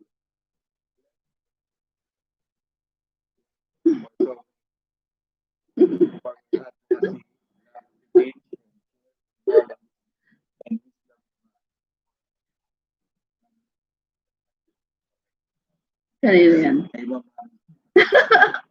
Ang ganda ng mga sayings ni Ma'am Marilyn sa totoong buhay. OFW po si Ma'am Marilyn dati sa Canada. Tapos may mga pangarap pa siyang naiwan pagbalik niya dito sa Pilipinas, nag-asawa, tinuloy pa rin niya yung kanyang pangarap. Ngayon, unti-unti na niya na, no? She's blessed with a very good family and then may business na sila ng hardware. And then, yung pangarap niya na maging accountant, yun na, accredited tax agent na siya. Hindi yan natutulog. Trabaho na trabaho. No? Very blessed. No? Kasi tayo ang magbibigay ng blessing sa buhay natin po, hindi iba. Hindi yung by accident. Ay, karoon lang ng blessing kasi by accident, ito binigyan ng. Hindi yun, tayo po yung nagdadala ng blessings sa buhay natin. Kasi ang blessings nandiyan lang yan eh. No? Nandiyan lang yan. So, kung very positive tayo sa buhay natin, yung mga blessings dumadating lang po yan. So, saan na tayo? Sa tax types. Huwag kalimutan yung tax types po ha. At saka pagka sobrang dami ng tax types na binigay sa inyo, sabihin nyo na hindi kayo subject. No? Piliin nyo rin kung ano yung mga tax types na dapat lang nasa inyo. And then we have yung next sa friends benefits, we have the VAT and other percentage tax. No? So, ito yung tax type mo. Ano yung VAT and other percentage tax? Ito yung business tax natin on the sale of goods and services. At ito yung VAT, 12% yan pag ang income natin is more than 3 million na. Pag hindi naman siya umabot ng 3 million, percentage tax tayo na 3%. So, isa lang tayo dyan. Kung hindi ka VAT, percentage ka. Kung hindi ka percentage, VAT ka. So, huwag mong pagsabayin kasi pe-penalize ka dyan. Kasi pwede rin naman na hindi ka umabot ng 3 million, optional ang registration ng VAT. So, kung pinili mo na mag-VAT, then hindi ka na magbabayad ng percentage tax. Doon ka na sa VAT. Okay. Ano naman itong ONET not subject to capital gains tax? Ito yung one-time transactions. Halimbawa, nagbenta ka ng lupa, one-time transaction lang po yan. Kasi hindi ka naman engaged in real estate development. So, one-time lang siya. Not subject to capital gains tax. And then we have percentage tax on winnings and prizes, no? So, kung meron tayong ganyang activity, then meron tayong tax types na percentage tax on winnings and prizes. And then meron tayong on interest paid in deposits and yield on deposit substitutes. Interest paid. So, ito na yung sa mga financing companies, banks, no? And then another, the most important kind of tax is the income tax, no? Halos lahat meron yan. Pwedeng ma-exempt ka sa VAT, pero never sa income. Kasi ano bang, as individual, ano ba yung legal basis mo na ma-exempt ka sa VAT, sa income mo? No, halos lahat ay subject to income tax. The most important kind of tax. And then punta po tayo sa excise tax. No? Sa excise tax natin, meron tayong alcohol products, meron tayong automobile and non-essential goods, meron tayong mineral products, meron tayong petroleum products, meron tayong sweetened beverages, tobacco products, tobacco inspection fees. No? So those are all tax types. So be sure na pag related dyan yung inyong businesses, so meron kayong tax types na ganyan. And then another tax type is the registration fee, no? Okay, so ano yung form type, ano yung alphanumeric tax code ng registration fee. And then we have the percentage tax on the sale of shares of stocks, percentage tax on overseas dispatch and amusement taxes. We have percentage tax provided for under the special laws and other percentage tax under the NIRC specified. So yung mga iba-ibang rates na, no? So it depends on the peculiarities or the uniqueness of your industry or business na magiging subject siya sa other percentage tax. And then we have documentary stamp tax. We have regular. Ano yung regular? Ito yung mga doc stamps na binabayaran na natin regularly because related sa business natin. Halimbawa sa mga bangko. So regular sa kanila na meron sila mga promissory notes na subject to income, doc stamps. So regular na sa kanila na nagbabayad sila ng documentary stamp tax.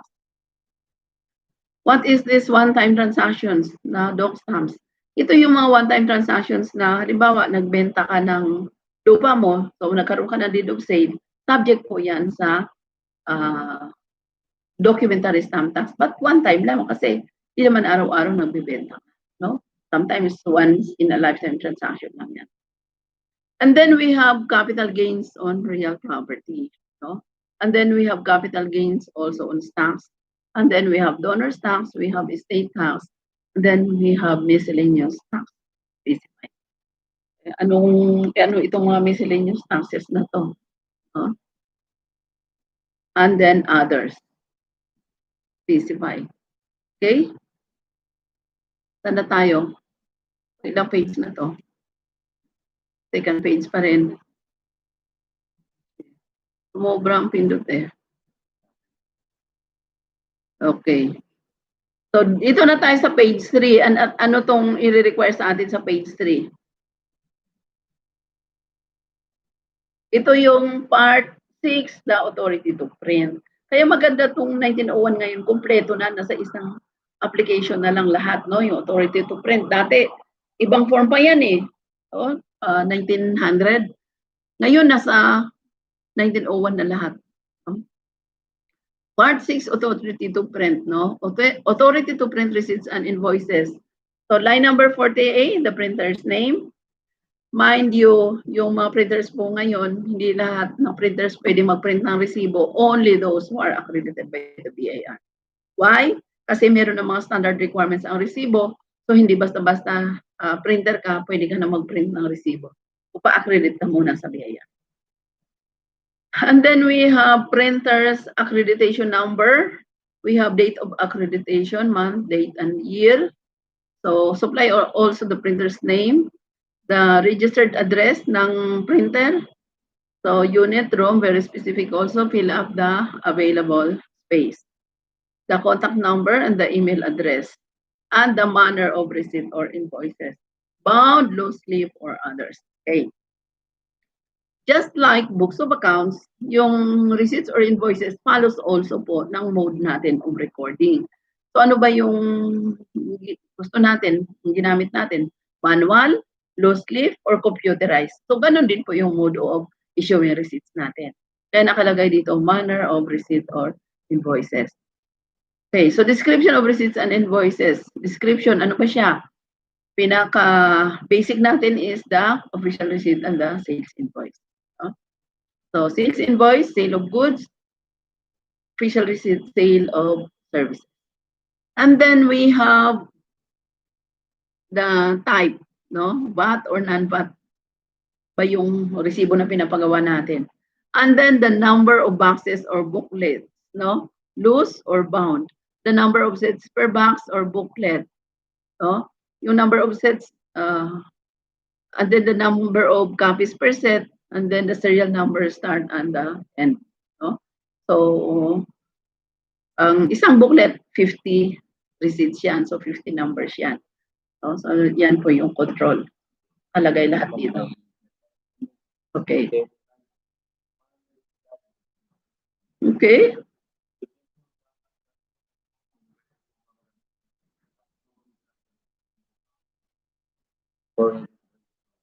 Pwede. Pwede naman po. Umuupa kayo ng bahay and at the same time, nandyan yung business nyo. Pwede po. But be sure lang na meron kayong lease contract kasi once naparegister po kayo sa BIR at naparegister din kayo sa barangay at saka sa mayor's permit, hahanapin po kayo ng lease contract. Pero pagdating na po sa recording sa books of accounts nyo, meron na kayong kakaibang recording. Bakit? Kasi pag ang bahay nyo, yun din yung place of business nyo, 50% lang doon sa renta ang pwede nyong i-claim. Why? Kasi kalahati, ginamit mo personal, kalahati lang yung sa business. So, pwede po yun. Pwede po yun. Pero yung pag-residential, hindi lahat ng renta mo, pa-claim mo sa business. Kalahati lang. Pro-rate mo doon sa personal mo at saka business use. And then we have the part 7 for employee with 2 or more employees. Ibig sabihin itong multiple employments, no? Hindi to employee with 2 or more employees. Employee to with 2 or more employers, no? Nakamali lang yung spelling. Multiple employment within the calendar year. So, marami siyang employers during the year. So, ito yung kailangan niya na ilalagay, no? Type of multiple employments, successive employments, or concurrent. Ano po ibig sabihin ng successive? Ibig sabihin, during the taxable year, ano pong sabi natin sa taxable year? Taxable year is composed of the 12 months. No? One taxable year is 12 months. No? So pag sinabi natin successive employment, during the 12-month period, 3 months ka doon sa isang employer, and then 9 months ka sa isang employer. So yun ang tinatawag natin na successive. Hindi sabay-sabay. Pag sinabi naman natin na concurrent employment with 2 or more employees at the same time, sabay-sabay ka na nakipagtrabaho sa employer mo. Halimbawa, nung ako nasa BIR pa, 8 to 5, nagtatrabaho ako sa BIR. 5:30 to 8:30, nagtuturo naman ako sa Lasal. So, dalawa yung employment ko. Concurrent, sabay-sabay. Pero, bawal yung sabay-sabay ang oras. Bakit? Kasi hindi na hindi reasonable. Kinakain na ng oras mo yung para sa isang employer mo. Hindi po bawal yun.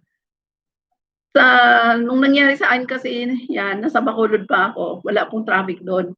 So yung 30 minutes, sobra-sobra sa akin yun na paglabas ko ng opisina, kakarating ka agad ako sa school kung saan ako nagtuturo. Pero kung dito sa Metro Manila, hindi po obra yan.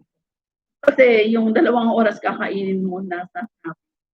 So hindi po pwede yung concurrent. Dito nakikita ko, yung ibang nagtatrabaho halimbawa sa opisina, kakaroon sila ng concurrent employment, tuturo sila Saturday class or Sunday. Pero yung after office hour, pagod na sa traffic. Okay. So, line number 41A, name of employer, the TIN of the employer. So, kasi multiple employers, so there are spaces provided for several employers. At ito yung pinaka standard, yung declaration. No? Ang sinabi mo, dito sa taxpayer, authorized representative, signature over printed name, ito na yung declaration mo under the penalty of perjury. No? So I declare under the penalties of perjury that this application has been made in good faith, verified by me, and to the best of my knowledge and belief is true and correct, pursuant to the provisions of the National Internal Revenue Code as amended and the regulations issued under the authority thereof. Further, I give my consent to the processing of my information as contemplated under the Data Privacy Act of 2012, Republic Act number 1073, for legitimate and lawful purposes. So tingnan nyo, may disclosure na or mayroon ng consent ang nagpaparegister na taxpayer as to the Data Privacy Act. No? So may consent na siya sa na i-disclose niya yung kanyang information.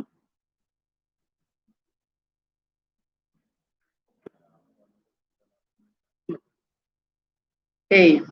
So, part 8, dito tayo sa primary current employer information. Okay, so line number 43, we have type of registered office, head office, branch office, and then the tax identification number. No? Kanino to tax identification number? The employer, primary employer. No? So RDO code, employer name, last name, first name, middle name, suffix, pag non-individual, the registered name, employer address, and then the contact details, landline number, and then the relationship start date, municipality code to be filled up by the BIR. At the same ulit, no? I declare under the penalties of perjury that the application has been made in good faith. Sino naman ang pipirma dito? The employer. No? So, itong 1901, very unique. No? Pati employer ng taxpayer kasama na pipirma sa registration. Okay? And then, nandito na rin yung payment details. No? For the year, date of payment, na nakalagay dyan yung tax type na registration fee, the manner of payment, and then type of payment, full payment. Okay, so registration fee, how much? And then the BIR printed receipts or invoices, kung bibili ka. And then the ad penalties or charges kung late registration. No? Okay. So, more or less yan po yung mga information that we are going to fill up pag nagpa-register tayo as mixed income earners sa BIR Form 1901. Pagdating naman po sa documentary requirements, ito i-discuss natin isa-isa, no? Kasi may nag-comment na sa atin dito sa YouTube na, "Ma'am, discuss nyo din naman kung ano yung mga attachments." Kasi minsan, pagpunta na nila sa BIR, pababalikin ka kasi kulang yung mga documentary requirements mo. So ito yung mga documentary requirements po natin. Number 1, any identification issued by an authorized government body, birth certificate, passport, driver's license, community tax certificate that shows the name, address, and birth date of the applicant. So ano po yung mga importante na information? The name, address, and birth date of the applicant. So identification, ID, no, issued by authorized government body. So anong example? Birth certificate. Yung birth certificate po, NSO. Ngayon hindi na to NSO PSA na, Philippine Statistics Authority, no? Kailangan nila to basta birth certificate na Xerox. Certified to ng Statistics Authority. Passport. Yun, sabi na naman natin, passport, dapat hindi siya, expired. Driver's license, ganun din. Hindi din expired. Okay. Number 2, photocopy of mayor's business permit or duly received application for mayor's business permit if the former is still in process. Okay. Or, for the professional tax receipt. Ito yung tinatawag natin na PTR. Proof of payment of registration fee with existing TIN or applicable after TIN issuance. Ito yung may mga bayad na sa 0605 natin na 500. So, BIR form number 1906, select an accredited printer. Ito yung authority to print receipts, no? And then, final and clear sample of principal receipts or invoices. Ito yung sample na resibo. So, usually, ano ang information dito sa resibo natin, the final and clear sample? So, ano ang mga information dito sa final and clear sample ng principal receipts or invoices natin? Nandyan yung logo ng business natin, nandyan yung business name, yung coming from the DTI, and then kung ano yung gusto natin na style na mga font or yung design na ating resibo, nandyan po. But the most important is yung information na basic, na standard information, the format ng receipts na provided by the BIR, dapat sinunod natin. Okay. Additional documents if applicable. These are the special power of attorney, the SPA, and ID of the authorized person. Kung authorized representative po yung pinapunta natin sa BIR. And then we have the franchise documents, certificate of public convenience for common carrier, no? Yung mga franchisee, pag meron silang franchisor, no? Dapat kasama din yan. And then we have the photocopy of the trust agreement for trust. So, photocopy of the death certificate of the deceased for estate. Sa mga patay na, kailangan yung death certificate natin. At hindi lang po ito basta death certificate lang na Xerox. Death certificate po should also be certified by the Philippine Statistics Authority. Okay. Another is the proof of registration permit to operate BOI. No? So, itong BOI ARMM, ito yung sa yung ARMM natin. Yung autonomous region, no, natin. So, nandun din, may BOI din sila.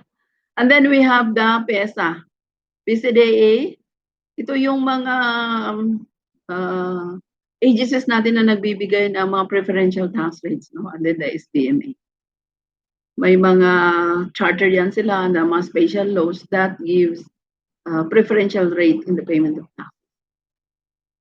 In case of registration of branches or facility types, we have the photocopy of the business permit or duly received application for mayor's business permit if the former is still in process with the LGU and or professional tax receipt or PTR occupational tax receipt issued by the LGU or the DTI certificate. And then we have the special power of attorney, pag-authorized person, proof of payment of registration fee, BR Form 1906, and then the final and clear sample of principal receipts or invoice. Kung branches so nandyan din yung sample ng principal receipts or invoices ng head office. Okay? So may warning, no? Possession of more than one taxpayer identification number or TIN is criminally punishable pursuant to the provisions of the National Internal Revenue Code of 1997. No? So akala natin kasi kuha ng TIN.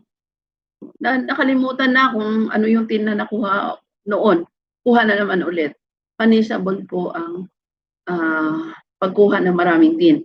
Halimbawa, nakalimutan nyo yung TIN, meron na pala ako nakuha dati, hindi nyo alam. Punta po kayo sa nearest BIR, and then patingnan po ninyo sa database ng BIR, bigay nyo lang yung pangalan nyo at saka yung date of birth. Kasi ang karamihan dyan, nag-iiba ng pangalan. Halimbawa, yung single woman, nag-asawa, nag-iba na yung pangalan. So, kinalimutan na yung TIN nung dalaga siya. Kuha na naman ulit ng TIN. So, punishable po yan.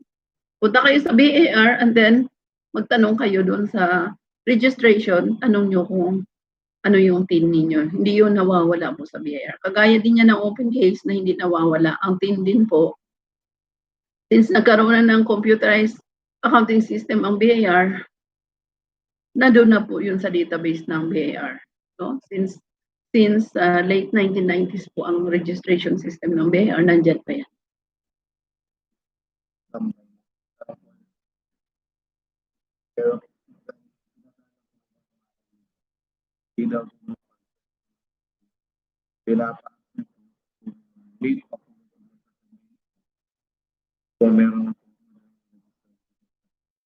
Ay, kailangan po.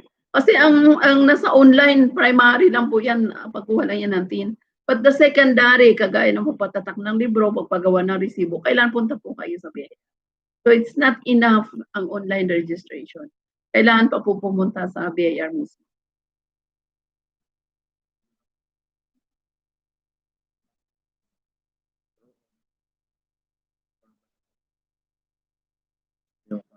Application ng kasama yan pagpunta mo sa BIR, no? Kasama yan kasi titingnan nila yan doon at saka bawa authority to print receipts. Yung hard copy ng mga attachment mo, yun ang magiging basihan. So, kasama po yan. Maraming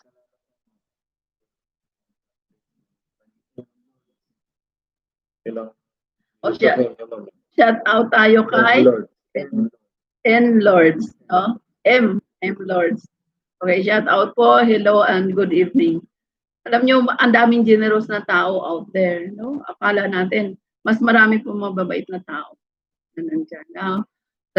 Willing to comply, no? Kasi ayaw ma-penalize, So, mas marami po. Kaya tayo naman, sa abot na ating makakaya, pinapaabot din natin yung kasabihan na hindi naman tayo nakakatulong doon sa pagbabayad ng buwis, makakatulong man lang tayo na mapagaan yung pagtupad ng mga obligation ng mga taxpayers natin sa pagbabayad ng or sa pag-comply ng kanilang tax obligation. Kasi napaka-importante kasi yung information. Minsan, gusto mo mag-apply pero hindi mo alam, no? Kasi very technical nga yung taxation. Magbasa ka ng mga batas, hindi mo na maintindihan, no? So, nakakagaan para sa iba yung may informasyon tayo na papaabot sa kanila kahit pa paano. Okay? So, yan lang po yung application for registration natin ng BIR form number 1901. Isa pa lang po yan. Anong oras na? Kung 9:51, di 9 minutes na lang.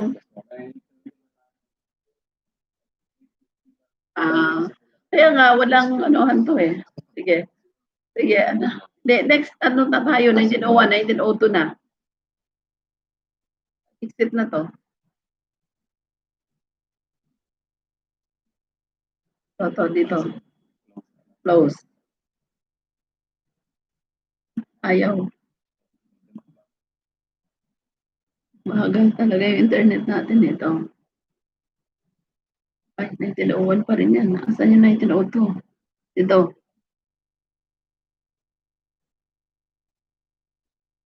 Next po natin na-explain sa inyo yung 1902. Ito yung application para sa registration ng employees. No?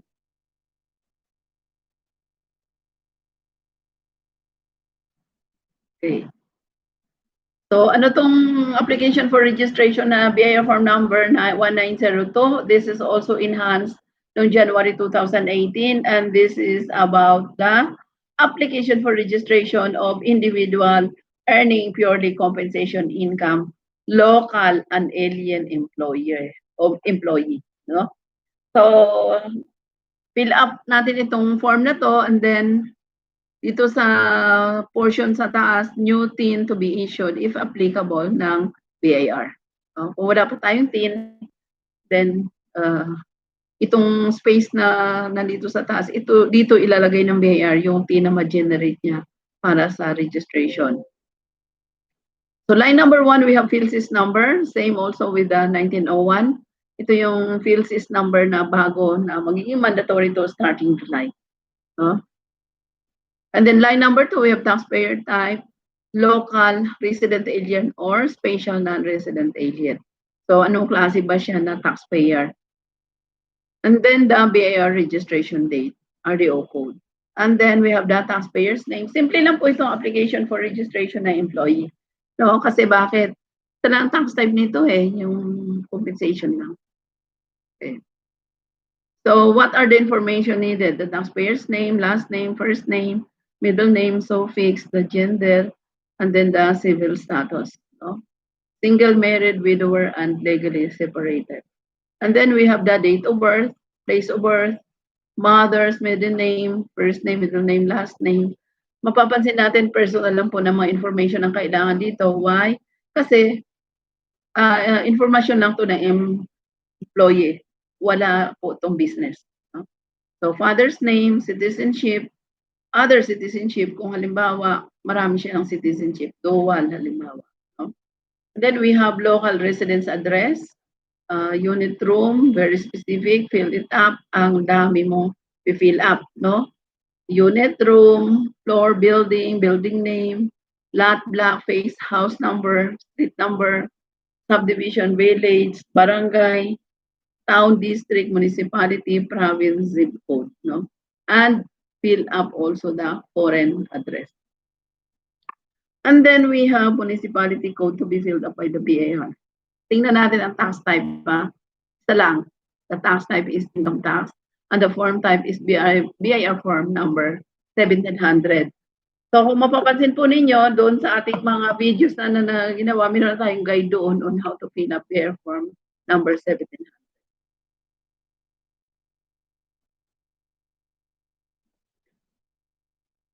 And then we have in line number 20, we have alphanumeric tax code 11011. No? And then we have identification details, passport, government issued ID. No? So type, number, effective date, expiry date, place, country of issue, issuer, preferred contact type, landline, mobile number, and the email address. No, mandatory, ibig sabihin required ang email address. And then we have the spouse information, employment status of the spouse, unemployed, employed locally, employed abroad, engaged in business, practice of profession, and then spouse name, last name, first name, middle name, suffix, spouse TIN, and then spouse employer's name, no? Then the spouse employer's TIN. And then, ito na yung part 3, for employee with 2 or more employers, multiple employment within the calendar year. No? So, previous and current employment during the calendar year. And same also with the 1901, under the penalties of perjury din siya, at saka may Data Privacy Act. No? And then, we have the primary or current employer information. So fill that up. Also, na-discuss na natin yan sa 1901. What are the documentary requirements? Mas simple po itong 1902 compared sa 1901. So these are only the documentary requirements na i-attach po natin. For local employee, we have any identification issued by an authorized government body. Example, birth certificate, passport, driver's license, and others that choose the name, address, and birth date of the applicant. And then marriage contract, if applicable, meaning kung married siya. Then for alien employee, the passport and the working permit. Okay, so same also, possession of more than one taxpayer identification number is criminally punishable pursuant to the provisions of the National Internal Revenue Code of 1997. Okay? So, yan lang po yung application for registration natin sa 1902. So, napakasimple lang. Ang next natin is yung registration natin sa corporation or the BIR Form 1903.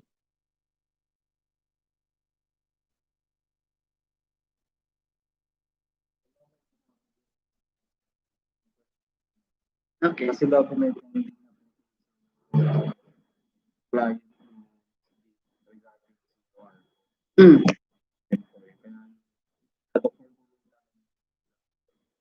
dito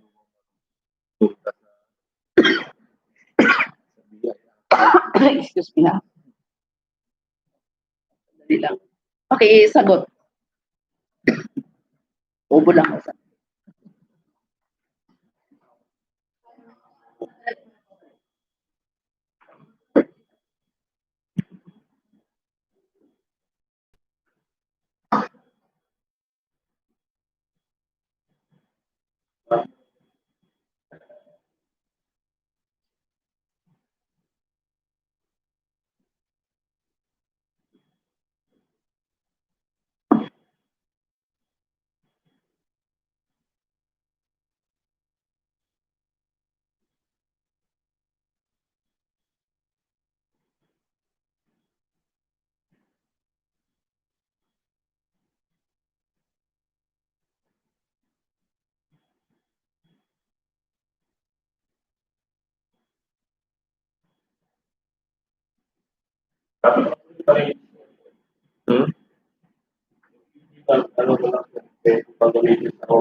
Okay, tapusin natin yung 1903 ha. So sa mga inaantok na dyan, itong application for registration 1903, ito yung for corporations, partnerships, taxable, non-taxable, including government agencies and instrumentalities, local government units, cooperatives, and associations. So yung mga non-stock non-profit corporations natin, ito din po yung gagamitin na registration application. Registering office. So line number 1, the head office, branch office, facility, then the BIR registration date. No? And then the taxpayer identification number issued by the BIR. And then the taxpayer type. No? So nandyan. Ano itong mga taxpayer type that will use this kind of application? We have corporation, general professional partnership, general partnership, limited partnership, national government agency. So, ibig sabihin lang po, even national government agencies are also taxpayers and they are also required to register with the BIR. No? Lahat ng government agencies. Why? Kasi nagbabayad din po sila ng withholding. They are also taxpayers. So, register din po yan sila sa BIR. Even local government units. Bakit? Kasi taxpayer din po sila, nagbabayad din yan sila ng withholding. May mga empleyado sila, so nagwi-withhold sila ng withholding tax on compensation, funded withholding doon sa mga expenses nila. So they are also taxpayers. Hindi ibig sabihin na tayo as individual nagbayad tayo ng tax, ang gobyerno hindi nagbabayad din po sila. So government-owned and controlled corporations, nagbabayad din po yan ng tax, mga GOCCs natin. Non-stock non-profit organization. Ang exemption, ito po alinawin ko lang sa inyo, ang exemption po ng non-stock non-profit corporation from the payment of income tax lang po. At certain income lang yung activities, may tax na po yun. No? So, hindi ibig sabihin na non-stock non-profit ka, automatic wala kang tax na babayaran. Mayroon pa rin pong babayaran. May tax compliance pa rin required for the non-stock non-profit corporations, especially yung withholding. Halimbawa, may mga empleyado sila. So, yung withholding ng compensation, dapat nagbabayad.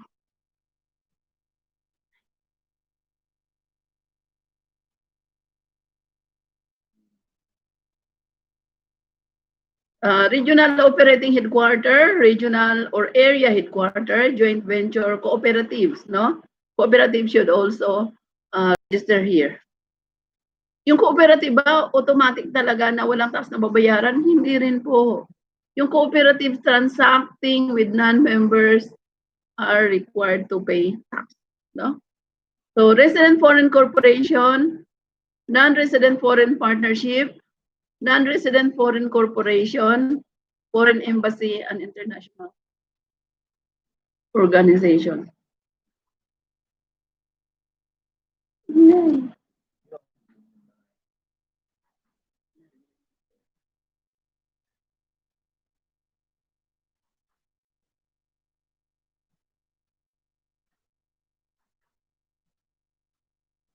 Alas 10 naman na, di ba?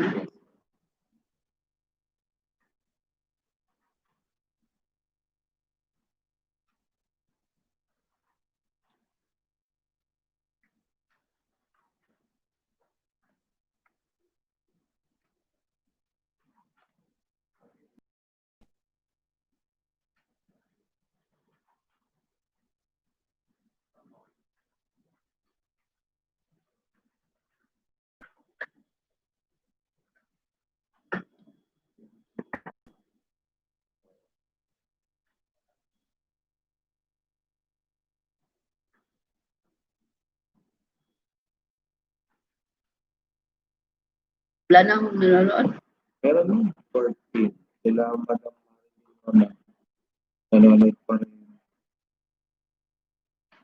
Yung mga kanina yung mga nagtatanong.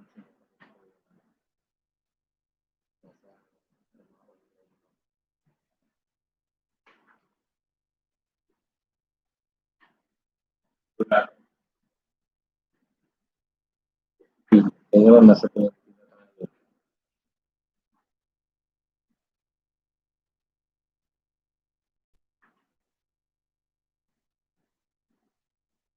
Kaya naman, sumagot na, nandito pa po. So meron pa. Okay. Sige po. Basta nandyan pa kayo, nandito pa kami. Wala lang istorbo na maiingay. Kasi nadidistract tayo eh. Sa maingay. Okay, so asan na tayo? Joint venture, cooperative, resident foreign corporation, non-resident foreign partnership, non-resident foreign corporation, foreign embassy and international organization. Dapat din po sila nagpaparegister sa BIR using this BIR form 1903. Line number 6, registered name. Copy exact name appearing in the SEC. No? Ano po yung tip natin pagka nag-register tayo ng corporation, pati kama, pati period po ng registered name natin sa SEC, dapat ganyan din po yung nakalagay dito sa BIR form 1903. Okay. So, registered name natin, copy exact name appearing in the SEC Certificate of Registration, charter. Sino po itong may mga charter? Ito po yung mga government agencies and instrumentalities. Ito yung mga LGUs, ito yung mga city or municipality, may charter po yan sila bago sila maging city or municipality. So, yun yung charter. And then, ano pa, yung registration with the Cooperative Development Authority. Ito yung registration ng mga cooperatives. And then, ito yung sa HLURB, ito yung mga nasa housing, no? Mga housing, in HA yung mga subdivisions, no? Under yan sila ng HLURB, mga developers. And then sa NHA, yung National Housing Authority, ito yung mga subdivisions na mga organizations, yung mga memberships, yung association ng mga homeowners, no? Registered yan sila ng NHA, National Housing Authority. Okay, so ano pa yung nakalagay? Date of incorporation or organization or cooperation. Yung pong original ang ilalagay natin, hindi po yung amended, no? Karamihan pag nagpa-amend na, yun na yung amended nila na date of incorporation, hindi po yung original. Especially yung mga nagpalit ng pangalan, hindi po, yung date of incorporation nyo, yun pa rin yung original nyo. Taxable year or accounting period, calendar year or fiscal year. Doon sa 1901, wala po nakalagay doon na taxable year or accounting period. Why? Because mandatory po sa individual na ang kanilang gagamitin sa one taxable year is calendar year, meaning January to December. But for corporation, meron pong leeway na mamili ang corporation ng taxable year. Can be calendar year or fiscal year. And then we have accounting start year. So, accounting start year, ito yung, halimbawa, fiscal year ka, ang umpisa mo is February. So, ilagay mo dyan kung month, date, and year. Kung, halimbawa, February 1, 2020, yun ang start date mo, ilagay mo dito sa start year mo. So, business address, also very specific, the unit, room number, and then the building. No, building name, lot, block, face, house number, street name, and then the subdivision or village number. And then the barangay, town, district, same requirement also with the other address na requirement. Then we have the foreign address. Kung may address pa sa ibang bansa yung ating entity or organization. And then the municipal code to be filled up by the BAR, and then the purpose of the application. And then we have the preferred contact or type. The landline number, the fax number, mobile number, and the email address required or mandatory. And then also the data about the authorized representative. So we have discussed that already, kung ano yung mga kailangan na information for the authorized representative. So ang dito naman nakalagay, since ang nagpaparegister dito is the artificial person, so very specific yung requirement ng authorized representative. We have the relationship name, individual, last name, first name, middle name, and then if non-individual, the registered name, relationship type, stockholder, member, tax agent, employee, or agent. And then the tax identification of authorized representative. So, relationship start date, the address type, residence, place of business. We have the local residence address ng authorized representative po ito. And then we have the preferred contact type. No? And then we have the business information. Single business number, and then the primary, secondary industries, and the regulatory body. We have discussed already. Sino itong mga regulatory body, the trade business name. Halimbawa, yung primary activity mo is financing, lending institution. Sino yung regulatory agency mo? Regulatory body mo, the central bank. Halimbawa naman school, yung primary industry mo, sino regulatory body mo? School, the DepEd or the CHED. Secondary industry mo halimbawa is hospital, sino regulatory agency mo or body? The DOH or the Department of So, ilalagay po natin dyan. Ito yung mga tinatawag ng ICC na may mga secondary licenses na required. So, andito rin yung disclosure on the industry, So, primary and secondary, the business registration number, the business registration date, the PSIC code, and the line of business.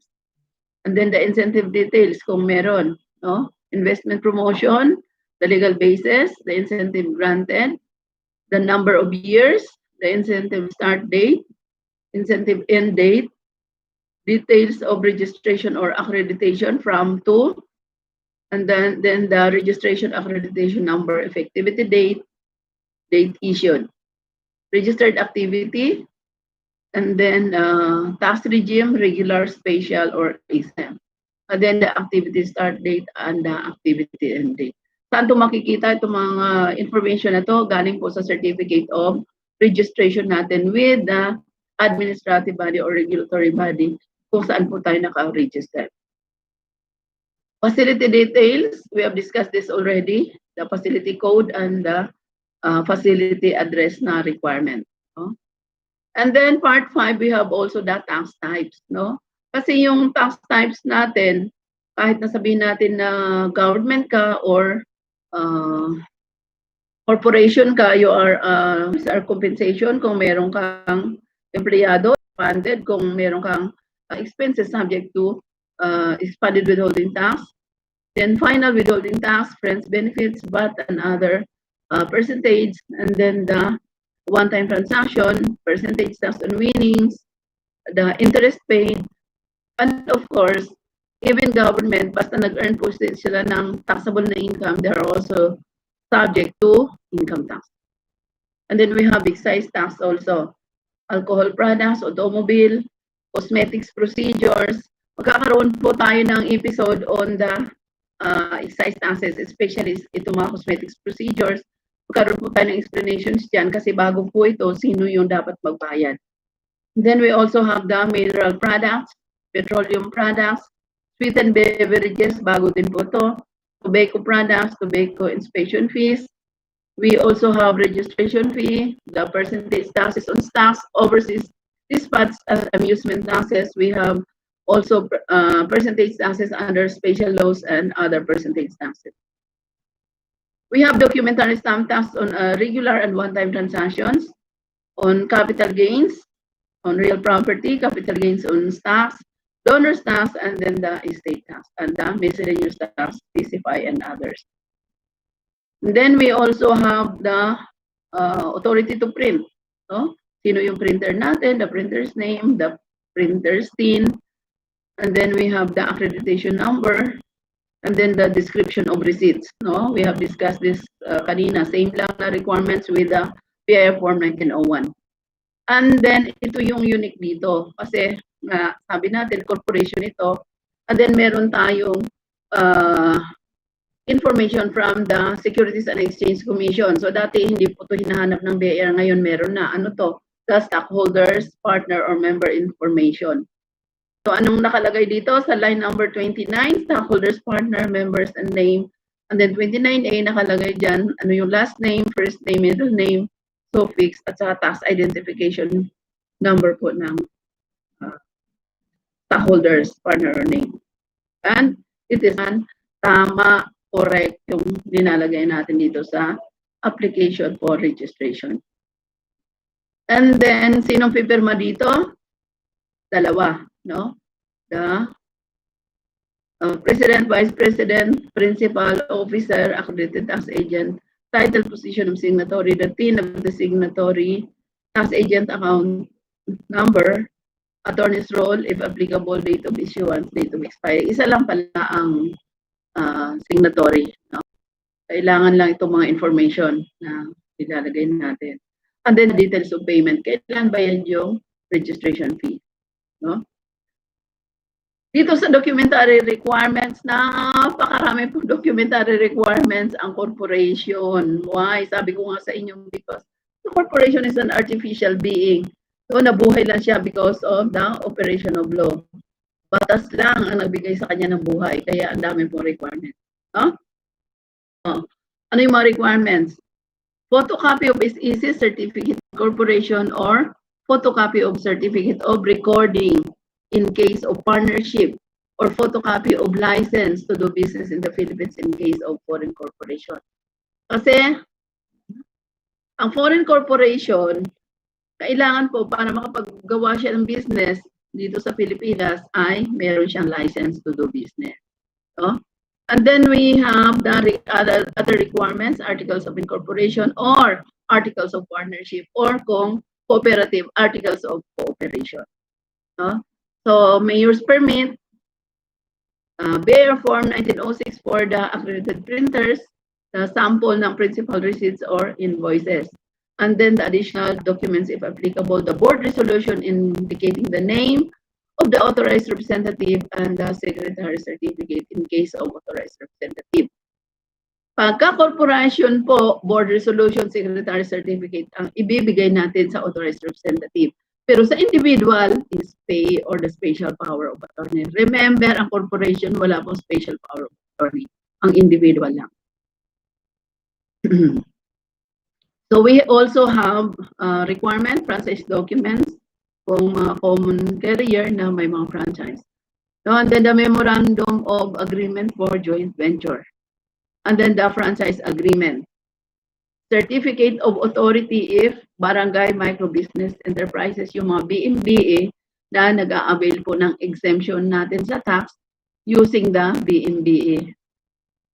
No, yung pioneer registered enterprises na ina-administer po ng local government units. Proof of registration permit to operate BOI, BOIRRMM, PESA, BCD, and SDMP. And for general, for government agencies and instrumentalities and the local government units, photocopy of unit or agencies charter. No? Kasi kung ang buhay ng mga corporations, ng non-profit corporations are the certificate of registration with SEC, ang buhay naman ng government agencies and instrumentalities and NGOs, ito naman pong kanilang charter. No? So, yun naman yung buhay nila, nagbibigay na municipality na sila or city na sila. And then for cooperatives, photocopy of Cooperative Development Authority Certificate of Registration and Articles of Cooperation. For Homeowners Association naman, Certificate of Registration issued by Housing and Land Use Regulatory Board or SLURB, no? And also Articles of Association. For labor organization, photocopy of Certificate of Registration issued by the DOLE or the Department of Labor and Employment. Constitution and bylaws of the application union. For foreign embassies, endorsement from Department of Foreign Affairs. For international organization, host agreement or any international agreement duly certified by the DFA or Department of Foreign Affairs.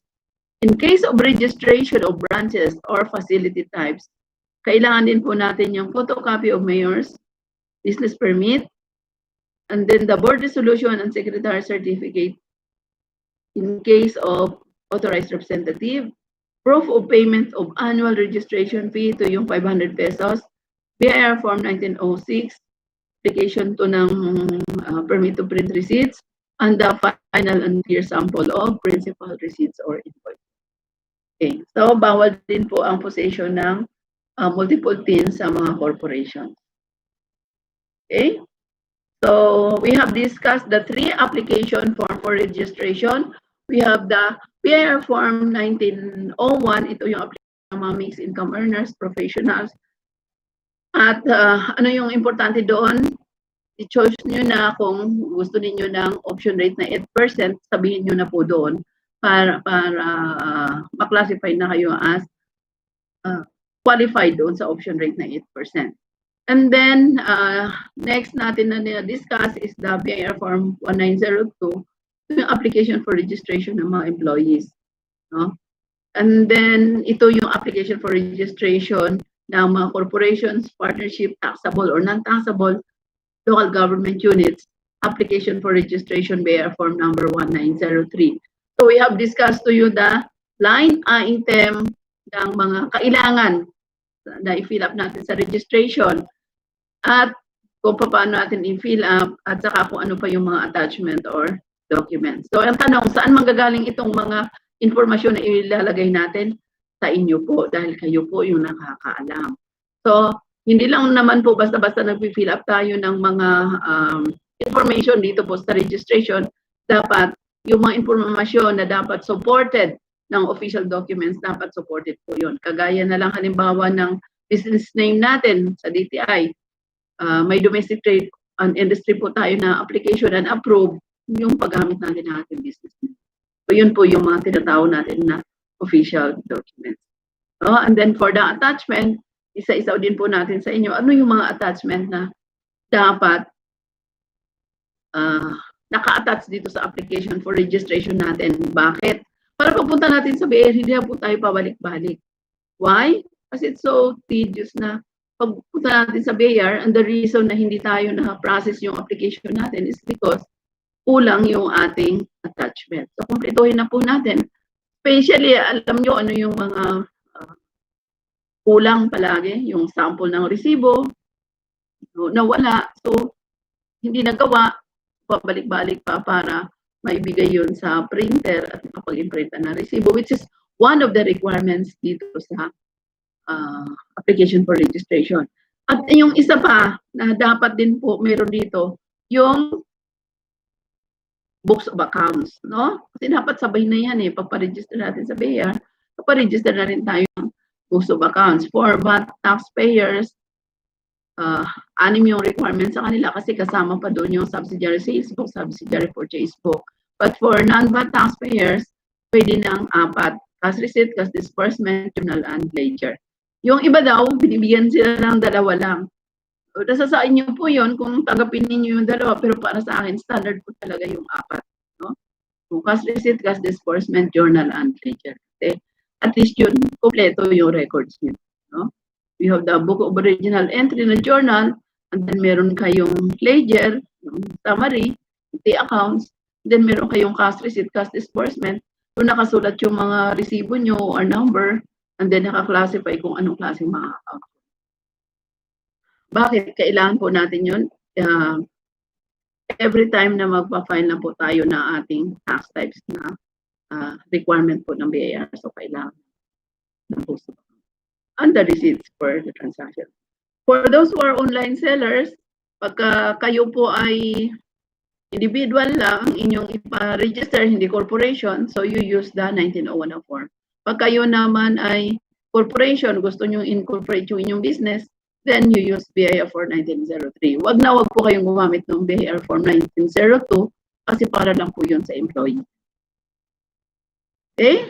So, we hope we have given you the information ngayon about registration. Sikapin po namin na sa susunod na live streaming natin sa Thursday, also 8 to 10 po ng gabi, sikapin po namin na ang madala namin sa inyo is about value-added tax. And after that, withholding. Yung mga importante po talaga na kailangan natin pa rin. And then, ang mga tax updates po along the way, pag may mga bago, i-discuss na rin po namin. Okay, para hindi kayo malito. So yung question kanina kung yung application for registration ba na online, kailan pupunta pa ng BIR? Yes po, kailangan nyo pang pumunta sa BIR in order to comply with the secondary registration. Ano yung mga secondary registration? Ito yung pagpagawa nyo ng resibo at saka pagpapatatak po ng libro. No? Secondary po yun. But they are very crucial and they are very important. Okay?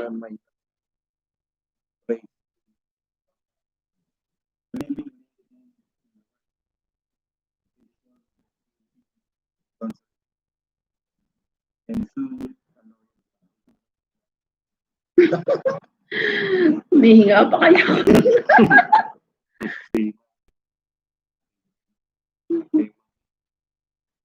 Thank you din po. Actually po yung mga sinasabi ko, nandyan lang din po lahat yan sa form, nandyan lang din po yan sa BIR kung magbasa kayo. Ang problema lang kung tayo lang magbasa sometimes, hindi natin maintindihan. At minsan nadalagpasan natin yung mas maganda kasi na mayroong nag-i-explain or may nagtuturo na may nakakabit din na advice at saka tips based on the actual, based on the procedural. Kasi kung papel lang yan, pwede naman natin basahin kahit nasaan tayo.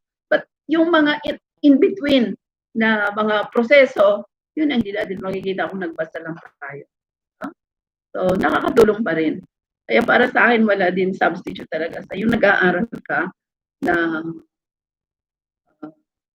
inaalam mo kung ano yung mga proseso, not only the theory, mas effective yung meron tayo talaga kaalaman. So, especially in the field of taxation na very technical, so sana nakakatulong kami. And for those na mga YouTubers natin, hindi naman nagsasawa at nandyan pa rin, nag-subscribe sa atin, maraming salamat po. So, shout out na rin po natin lahat ng mga members ng tax agent natin, tax advisors group natin. So good evening at saka good luck sa inyong lahat sa inyong practice of profession. Alam niyo sa practice kasi alam mo na kung sino yung susulong, alam mo na rin yung sinong uurong. Kikita mo na sa attitude sa mga very positive people. Kahit hindi mo na sabihin, alam mo na kung sino yung aasenso at saka hindi So, ganyan na ang buhay. Tayong magdadala, tayong mamili, tayong magdidesisyon. Kaya nga ang buhay ay isang desisyon. Kung gusto nating sumulong, then sulong tayo. Pero kung gusto nating urong ang buhay natin, then urong tayo. Kasi tayo mamili dahil tayong kumagawa. Yun lang po yung dudot namin sa inyo ngayon.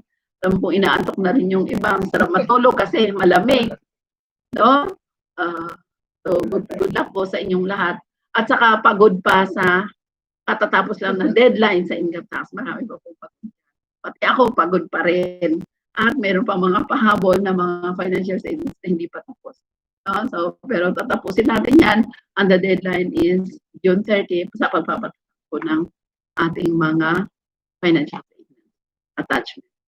But the most important is na i-file natin siya ng pumasok doon sa deadline para hindi po tayo ma-penalize. Okay? So, shout out ulit sa ating mga YouTubers, sa ating mga subscribers, at saka yung mga subscriber natin galing sa PSTRI Facebook natin. So, good evening and sana huwag kayong magsawa, patuloy pa tayong may mga bagong impormasyon na ihatid sa inyo so that magkaroon din po kayo ng guide for better tax.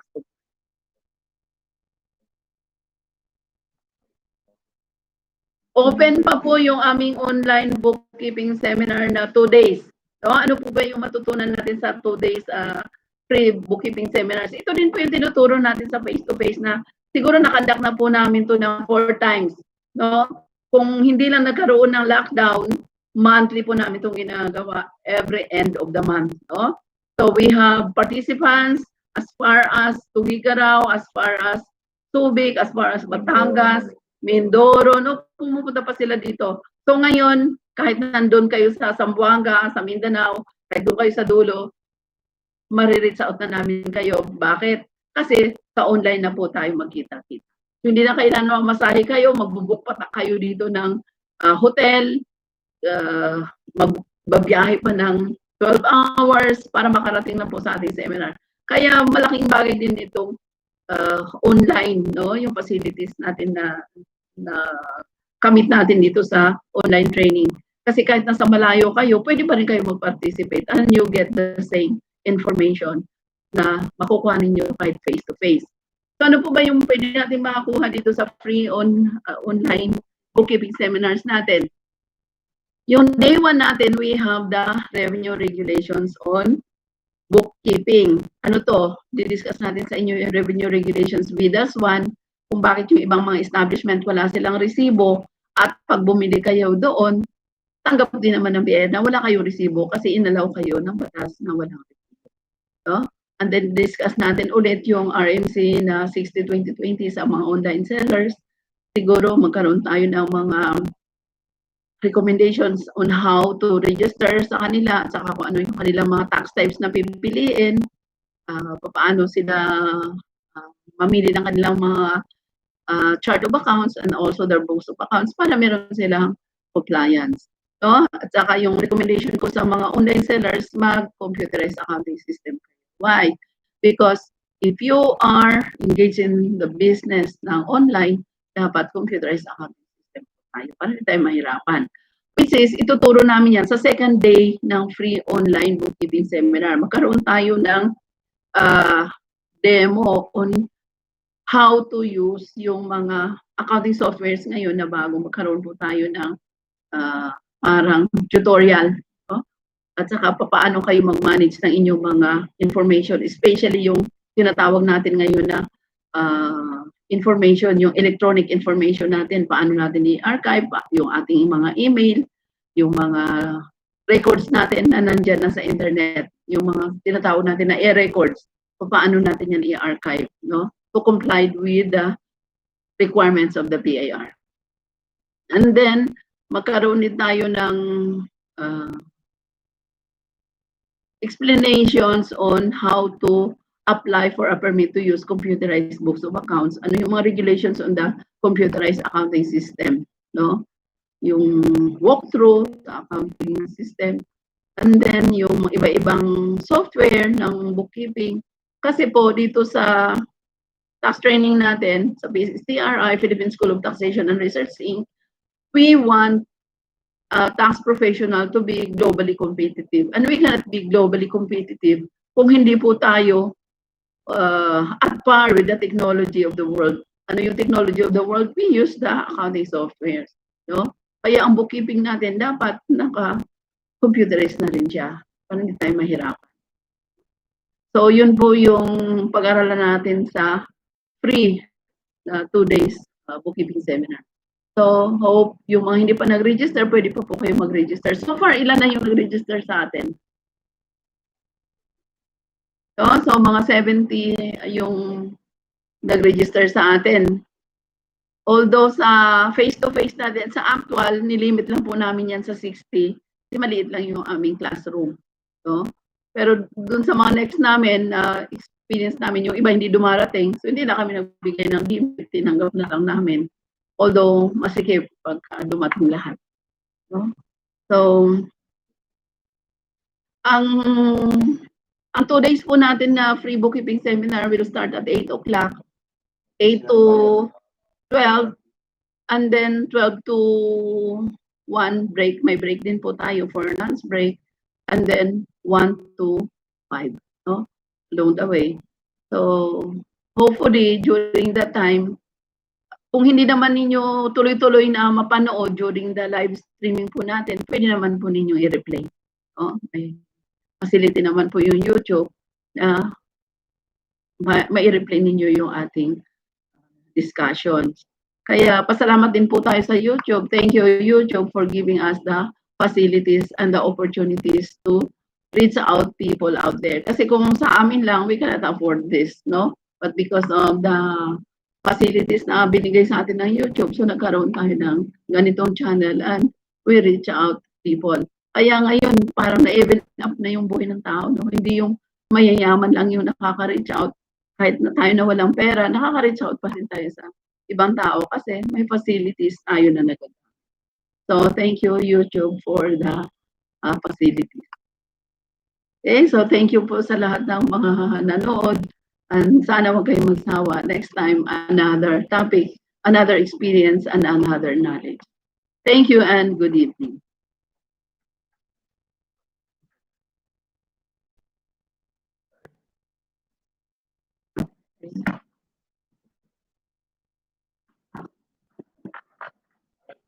Hindi yan na, ano, no?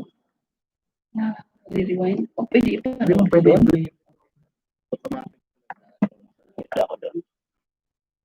Ilan na yung subscriber?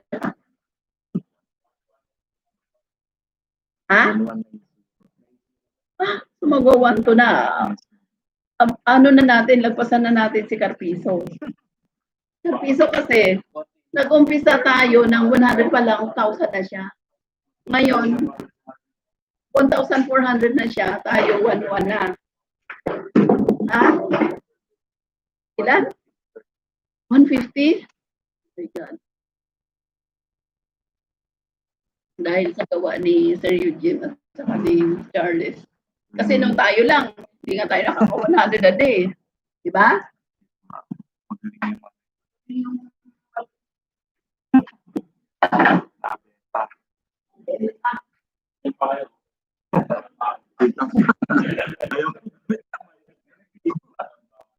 Chat pa. Alam. Late pa kayo. Ay, hindi ko na. Hindi. Yun.